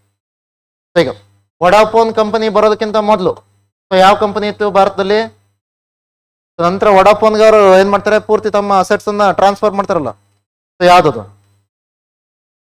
ರೊಕ್ಕಮಾಯ್ತ ಹಚ್ಚಿತ್ತ, ಹಚ್ ಕಂಪನಿ ಹೌದಾ. ಹಚಿನ್ಸನ್ SR ಅನ್ನೋದು ಇದು ಯಾವ ಕಂಪನಿ, ಇದು ಹಾಂಗ್ಕಾಂಗ್ ಬೇಸ್ಡ್ ಕಂಪನಿ. ಇದು ಭಾರತದಲ್ಲಿ ಟೆಲಿಕಮ್ಯುನಿಕೇಶನ್ ಹಚ್ ಇಂಡಿಯಾ ಅನ್ನೋದ್ರ, ಹಚಿನ್ಸನ್ SR ಇಂಡಿಯಾ ಅನ್ನೋದ್ರ ಹೆಸರಲ್ಲಿ ಕೊಡ್ತಾ ಇತ್ತು. ಸೊ ನಂತರ ಏನ್ ಮಾಡ್ತದ್ದು, ವಡಾಫೋನ್ಗೆ ಎಲ್ಲವನ್ನ ಮಾರುತ್ತೆ. ಈಗ ಈ ತರ ಡೈರೆಕ್ಟ್ ಆಗಿ ಮಾರಿದ್ರೆ ಏನ್ ಮಾಡ್ಬೇಕಿತ್ತು, so there would be some capital gain, ಅದ್ರ ಮೇಲೆ ನೀವೇನ್ ಮಾಡ್ಬೇಕಾಯ್ತು, ಕ್ಯಾಪಿಟಲ್ ಗೇನ್ಸ್ ಟ್ಯಾಕ್ಸ್ ಅನ್ನ ಕಟ್ಟಬೇಕಿತ್ತು. ಆದ್ರೆ ಇಲ್ಲೇನಾಗಿದೆ, ಹಚಿನ್ಸನ್ ಕಂಪನಿ ಏನಿದೆ ಇದು Hong Kong based company, Vodafone company ಏನಿದೆ ಇದು ನೆದರ್ಲ್ಯಾಂಡ್ ಬೇಸ್ಡ್ ಕಂಪನಿ. ಇವ್ರೇನ್ ಮಾಡ್ತಾರೆ, ಡೈರೆಕ್ಟ್ ಟ್ರಾನ್ಸ್ಫರ್ ಮಾಡಲ್ಲ, ಅದ್ರ ಬದಲಾಗಿ ಏನ್ ಹೇಳ್ತಾರೆ, ಹಚಿನ್ಸನ್ SR ನ ಪೇರೆಂಟ್ ಗ್ರೂಪ್ ಏನಿದೆ, ಹಚಿನ್ಸನ್ SR ಹಾಂಗ್ಕಾಂಗ್ ಕಂಪನಿ ಏನಿಲ್ಲ, ಸೊ ಅದರಲ್ಲಿ ಏನ್ ಮಾಡ್ತಾರೆ, ವಡಾಫೋನ್ಗೆ ಶೇರ್ ಅನ್ನ ಸೊ ಇನ್ವೆಸ್ಟ್ಮೆಂಟ್ ಮಾಡೋದಕ್ಕೆ ಹೇಳ್ತಾರೆ. ಫಾರ್ ಎಕ್ಸಾಂಪಲ್ ಸಪೋಸ್ ಥಿಂಕ್ ಮಾಡಿ ಅವ್ರು ಏನ್ ಮಾಡಿರ್ಬೋದು, ಒಂದು 10% ಶೇರ್ ಅನ್ನ ಖರೀದಿ ಮಾಡಿರ್ಬೋದು ಪೇರೆಂಟ್ ಕಂಪನಿಯಲ್ಲಿ. ಸೊ ಈಗ ನೆಕ್ಸ್ಟ್ ಏನ್ ಹೇಳ್ತಾರೆ ಅವ್ರಿಗೆ, ಸೊ ಈ 10% ಶೇರ್ನ ಬದಲಾಗಿ ನಾವೇನ್ ಮಾಡ್ತಿದ್ವಿ, so we are handing over India's complete market to you. So ಇಂಡಿಯಾದ ಕಂಪನಿಯನ್ನ ನಾವೇನ್ ಮಾಡ್ತೀವಿ, ಕಂಪ್ಲೀಟ್ ಆಗಿ ನಿಮ್ಗೆ ಕೊಡ್ತಾ ಇದೀವಿ. ಸೊ ಇಲ್ಲೇನಾಗ್ತದೆ, ಡೈರೆಕ್ಟ್ ಆಗಿ ಅವ್ರು ಸೇಲ್ ಮಾಡಿಲ್ಲ, ಅದ್ರ ಬದಲಾಗಿ ಏನ್ ಮಾಡ್ತೀವಿ, ವಡಾಫೋನ್ ಅವರು ಕೂಡ ಆ ಕಂಪನಿಯ ಮಾಲೀಕರಾಗಿದ್ರು, ಅಲ್ಲಿ ಶೇರ್ ತಗೊಂಡಿರೋದ್ರಿಂದಾಗಿ ಅವರು ಅದನ್ನ ಟೇಕ್ ಓವರ್ ಮಾಡಿದಾಗ ಆಯ್ತು. ಸೊ ಇದು ಆಗಿರೋದು ಯಾವಾಗ, 2007-8 ಅಲ್ಲಿ. ಆದ್ರೆ ಗವರ್ಮೆಂಟ್ ಯಾವಾಗ ರಿಯಲೈಸ್ ಮಾಡ್ತಂದ್ರೆ 2015 ಅಲ್ಲಿ ರಿಯಲೈಸ್ ಮಾಡ್ಕೊಳ್ತಾರೆ. ಸೊ ಈ ತರ ನಮ್ಗೆ ಏನ್ ಮಾಡಿದ್ದಾರೆ, ಟ್ಯಾಕ್ಸ್ ಅನ್ನ ಸೊ ಇವರು ಸೊ ಇದು ಮಾಡಿದ್ದಾರೆ. ಅಥವಾ ಇದನ್ನ ಏನ್ ಕರಿತೀವಿ, ಇಂಡೈರೆಕ್ಟ್ ಟ್ರಾನ್ಸ್ಫರ್ ಆಫ್ ಅಸೆಟ್ಸ್ ಅಂತ ಕರಿತೀವಿ. Indirect transfer. ಸೊ ಟ್ಯಾಕ್ಸ್ ಏನಾಗಿದೆ, ಎವೇಡ್ ಆಗಿದೆ, ಅದಕ್ಕಾಗಿ ಏನ್ ಮಾಡೋಣ, ಇವ್ರ ಮೇಲೆ ನೋಟಿಸ್ ಕಳಿಸೋಣ ಅಂತ ಹೇಳ್ಕೊಂಡು ವಡಾಫೋನ್ ಅವರು ಕಳಿಸ್ತೀವಿ. ಯಾಕಂದ್ರೆ ನಮ್ಗೇನಾಗಲ್ಲ, ಹಾಂಗ್ಕಾಂಗ್ ಜುರಿಸ್ಡಿಕ್ಷನ್ ಅಲ್ಲಿ ಇರುವಂತಹ ಆ ಕಂಪನಿ ಮೇಲೆ ಕಳಿಸೋದಕ್ಕಾಗಲ್ಲ. ನಮ್ಮ ಜುರಿಸ್ಡಿಕ್ಷನ್ ಅಲ್ಲಿ ಈಗ ಯಾರಿದ್ದಾರೆ, ವಡಾಫೋನ್ ಇದ್ದಾರೆ, ವಡಾಫೋನ್ಗೆ ಕಳಿಸ್ತೀವಿ ನೋಟಿಸ್. ವಡಾಫೋನ್ ಅವ್ರು ಏನ್ ಹೇಳ್ಬೋದು, ಸೊ ನೀವು ಯಾರಿಗೆ ಚಾರ್ಜ್ ಮಾಡಬೇಕಿತ್ತು, those who got profit from this particular transaction, ಅವರಿಗೆ ನೀವು ಚಾರ್ಜ್ ಮಾಡಬೇಕಿತ್ತು. ಸೊ ಆದ್ರೆ ನೀವೇನ್ ಮಾಡ್ತಾ ಇಲ್ಲ, ಹಚಿನ್ಸನ್ SR ಕಂಪನಿಗೆ ನೀವು ಚಾರ್ಜ್ ಮಾಡ್ತಿಲ್ಲ, ಅದ್ರ ಬದಲಾಗಿ ನಾನು ಏನ್ ಮಾಡಿದ್ದೀನಿ, ಅವ್ರಿಗೆ ದುಡ್ಡು ಕೊಟ್ಟಾಗಿದ್ದು ನಾನು. ಸೊ ಈಗ ನನಗೇನು ಕ್ಯಾಪಿಟಲ್ ಗೇನ್ಸ್ ಇಲ್ಲ, ಸೊ ನೀವು ನನಗೆ ಯಾಕೆ ನೋಟಿಸ್ ಕಳಿಸ್ತೀರಾ ಅಂತ ಹೇಳ್ತೀವಿ. ಅದೇನಾಗುತ್ತೆ, ನಂತರದಲ್ಲಿ ನಾವೇನ್ ಮಾಡ್ತೀವಿ, ಒಂದಿಷ್ಟು ಅಮೆಂಡ್ಮೆಂಟ್ಗಳನ್ನೆಲ್ಲ ಮಾಡಿ ರೆಟ್ರೋಸ್ಪೆಕ್ಟಿವ್ ಟ್ಯಾಕ್ಸೇಷನ್ ಅಂತೇಳಿ ಒಂದು ಕಾನ್ಸೆಪ್ಟ್ ಅನ್ನು ತರ್ತೀವಿ. ರೆಟ್ರೋಸ್ಪೆಕ್ಟಿವ್ ಮತ್ತೆ ಪ್ರಾಸ್ಪೆಕ್ಟಿವ್ ಎರಡು ರೀತಿಯ ಪಾಲಿಸಿಗಳನ್ನ ತರ್ಬೋದು. ಪ್ರಾಸ್ಪೆಕ್ಟಿವ್ ಅಂದ್ರೆ ಏನು, ಇವತ್ತು ನಾವು ಪಾಲಿಸಿಯನ್ನ ಪಾಸ್ ಮಾಡಿದೀವಿ ಅಂತಂದ್ರೆ ಇವತ್ತಿನಿಂದ ನೆಕ್ಸ್ಟ್ ಆಗುವ ಇನ್ಸಿಡೆಂಟ್ಗಳನ್ನ ಮಾತ್ರ ಅದ್ರ ಬೇಸಿಸ್ ಮೇಲೆ ನೋಡ್ತೀರಾ ನೀವು. ರೆಟ್ರೋಸ್ಪೆಕ್ಟಿವ್ ಅಂದ್ರೆ ಏನು, ಇವತ್ತು ನಾವು ಪಾಸ್ ಮಾಡಿದೀವಿ ಅಂದ್ರೂ ಕೂಡ ಹಳೆಯ ಎಲ್ಲಾ ಕೇಸ್ಗಳನ್ನ ನೀವು ಓಪನ್ ಮಾಡ್ಬೋದು ಅದ್ರ ಬೇಸಿಸ್ ಮೇಲೆ. ಓಕೆ, ಫಾರ್ ಎಕ್ಸಾಂಪಲ್ ನೀವೇನ್ ಹೇಳ್ತೀರಾ ಈಗ, ಸೊ ಒಂದು ಲಾ ಪಾಸ್ ಮಾಡ್ತೀರಾ, ಸೊ ಯಾರಾದ್ರೂ ಎದುರಾಳಿಗಳ ತಲೆಯನ್ನ ಕಡಿದ್ರೆ ಅದೇನು ಅದು ಅಕ್ಷಮ್ಯ ಅಪರಾಧ ಅಥವಾ ಅದಕ್ಕೆ ಏನ್ ಮಾಡ್ಬೇಕು, ಮರಣ ದಂಡನೆ ಕೊಡ್ಬೇಕು ಅಂತ ಹೇಳ್ಬೋದು ನೀವು. ಆದ್ರೆ ಈಗ ನೀವು ಅದನ್ನೇನಾದ್ರೂ ಪ್ರಾಸ್ಪೆಕ್ಟಿವ್ ಆಗಿ ಕೊಟ್ಟಿದ್ರೆ ಇವತ್ತಿನಿಂದ ನೆಕ್ಸ್ಟ್ ಅದಕ್ಕೆ ಮಾತ್ರ ಅದು ಲಾಗು ಆಗುತ್ತೆ. ಯಾರಾದ್ರೂ ಆತರ ಮಾಡಿದ್ರೆ ಅವ್ರಿಗೆ ಮಾತ್ರ ನೀವು ಏನ್ ಮಾಡ್ತೀರಾ, ಅಫೆನ್ಸ್ ಅನ್ನ ಹಾಕ್ತೀರಾ. ರೆಟ್ರೋಸ್ಪೆಕ್ಟಿವ್ ಲಾ ಅಂತ ನೀವು ಪಾಸ್ ಮಾಡಿದ್ರೆ ಹಳೆಯ ಎಲ್ಲಾ ಕೇಸ್ ತಗೋಬರ್ತೀರಾ ನೀವು. ಫಾರ್ ಎಕ್ಸಾಂಪಲ್ ಏನ್ ಹೇಳ್ಬೋದು ನೀವು, ಚಂಗೀಸ್ ಖಾನ್ ಈ ತರ ಮಾಡಿದ್ದ ಹೌದಾ, ಸೊ ಅಥವಾ ಈ ಪರ್ಟಿಕ್ಯುಲರ್ ಆದಂತ ದೊರೆ ಈ ತರ ಮಾಡಿದ ಅಂತ ಬರುತ್ತೆ, ಅವನಿಗೆ ನಾವೇನ್ ಮಾಡ್ತೀವಿ, ಶಿಕ್ಷೆ ಅನುಭವಿಸ್ತೀವಿ. ಆಲ್ರೆಡಿ ಮರಣ ಹೊಂದಿದ್ದಾರೆ, ಮತ್ತೆ ಮರಣ ದಂಡನೆ ಹಾಕೋದಕ್ಕಾಗಲ್ಲ, ಅದನ್ನು ಕೂಡ ನೀವೇನ್ ಮಾಡೋದು, ಈ ತರ ಹೇಳ್ಬೋದು. ಅದನ್ನ ಏನ್ ಕರಿತೀವಿ, ರೆಟ್ರೋಸ್ಪೆಕ್ಟಿವ್ ಲಾ ಅಂತ ಕರಿತೀವಿ. ಸೊ ಇವ್ರೇನ್ ಮಾಡ್ತಾರೆ, ರೆಟ್ರೋಸ್ಪೆಕ್ಟಿವ್ ಟ್ಯಾಕ್ಸೇಷನ್ ಅಂತೇಳಿ ಒಂದು ಕಾನ್ಸೆಪ್ಟ್ ತಗೋತಾರೆ. ಇಮಿಡಿಯೇಟ್ಲಿ ಅವಾಗ ಏನ್ ಮಾಡ್ತಾರೆ, ವಡಾಫೋನು ಪರ್ಮನೆಂಟ್ ಆರ್ಬಿಟ್ರೇಷನ್ ಕೋರ್ಟ್ ಅಂತ ಹೇಳಿದೆ. ಅಂದ್ರೆ ಸೊ ನಿಮ್ಗೆ ಏನಿರುತ್ತೆ, ಸೊ ಗ್ಲೋಬಲ್ ಲೆವೆಲ್ ಅಲ್ಲಿ ಬೇರೆ ಬೇರೆ ದೇಶಗಳ ಮಧ್ಯದಲ್ಲಿ ಈ ತರದ ಇನ್ವೆಸ್ಟ್ಮೆಂಟ್ಗಳಲ್ಲಿ ಏನು ಡಿಸ್ಪ್ಯೂಟ್ ಆಗಬಾರ್ದು ಅನ್ನೋ ಕಾರಣಕ್ಕಾಗಿ ಅದನ್ನ ಸೆಟಲ್ಮೆಂಟ್ ಮಾಡೋದಕ್ಕೆ ಪರ್ಮನೆಂಟ್ ಆರ್ಬಿಟ್ರೇಷನ್ ಕೋರ್ಟ್ ಅಂತ ಹೇಳಿದ್ರು. ಸೊ ಅದರಲ್ಲಿ ಏನ್ ಮಾಡ್ತಾರೆ, ಕ್ವಶನ್ ಮಾಡ್ತಾರೆ. ಸೊ ಅದರಲ್ಲಿ ಕ್ವಶನ್ ಮಾಡಿದಾಗ ಏನಾಗುತ್ತೆ, ಭಾರತ ಸರ್ಕಾರದ ವಿರುದ್ಧ ತೀರ್ಪು ಬರುತ್ತೆ. ಸೊ ವಿರುದ್ಧ ಅಂತಂದ್ರೆ ಯಾವ ತರ, ಸೊ ನೀವು ಅವ್ರಿಗೇನ್ ಮಾಡಿದಿರಾ, ಹರಾಸ್ಮೆಂಟ್ ಮಾಡಿದಿರಾ, ಸೊ ಅವ್ರು ನಿಮ್ಗೆ ಯಾವುದೇ ರೀತಿಯ ಟ್ಯಾಕ್ಸ್ ಅನ್ನ ಕಟ್ಟೋ ಅವಶ್ಯಕತೆ ಇಲ್ಲ, ಆದ್ರೂ ಕೂಡ ನೀವು ಅವ್ರಿಗೆ ಹರಾಸ್ಮೆಂಟ್ ಮಾಡಿದ್ರ, that's why you should give some reward to them ಅಂತ. ಸೊ ನೀವೇ ಒಂದಿಷ್ಟು ದುಡ್ಡನ್ನ ಅವ್ರಿಗೆ ಕೊಡ್ಬೇಕು ಅಂತ ಹೇಳಿ ಬರ್ತಾರೆ ಗೌರ್ಮೆಂಟ್ ಆಫ್ ಇಂಡಿಯಾ.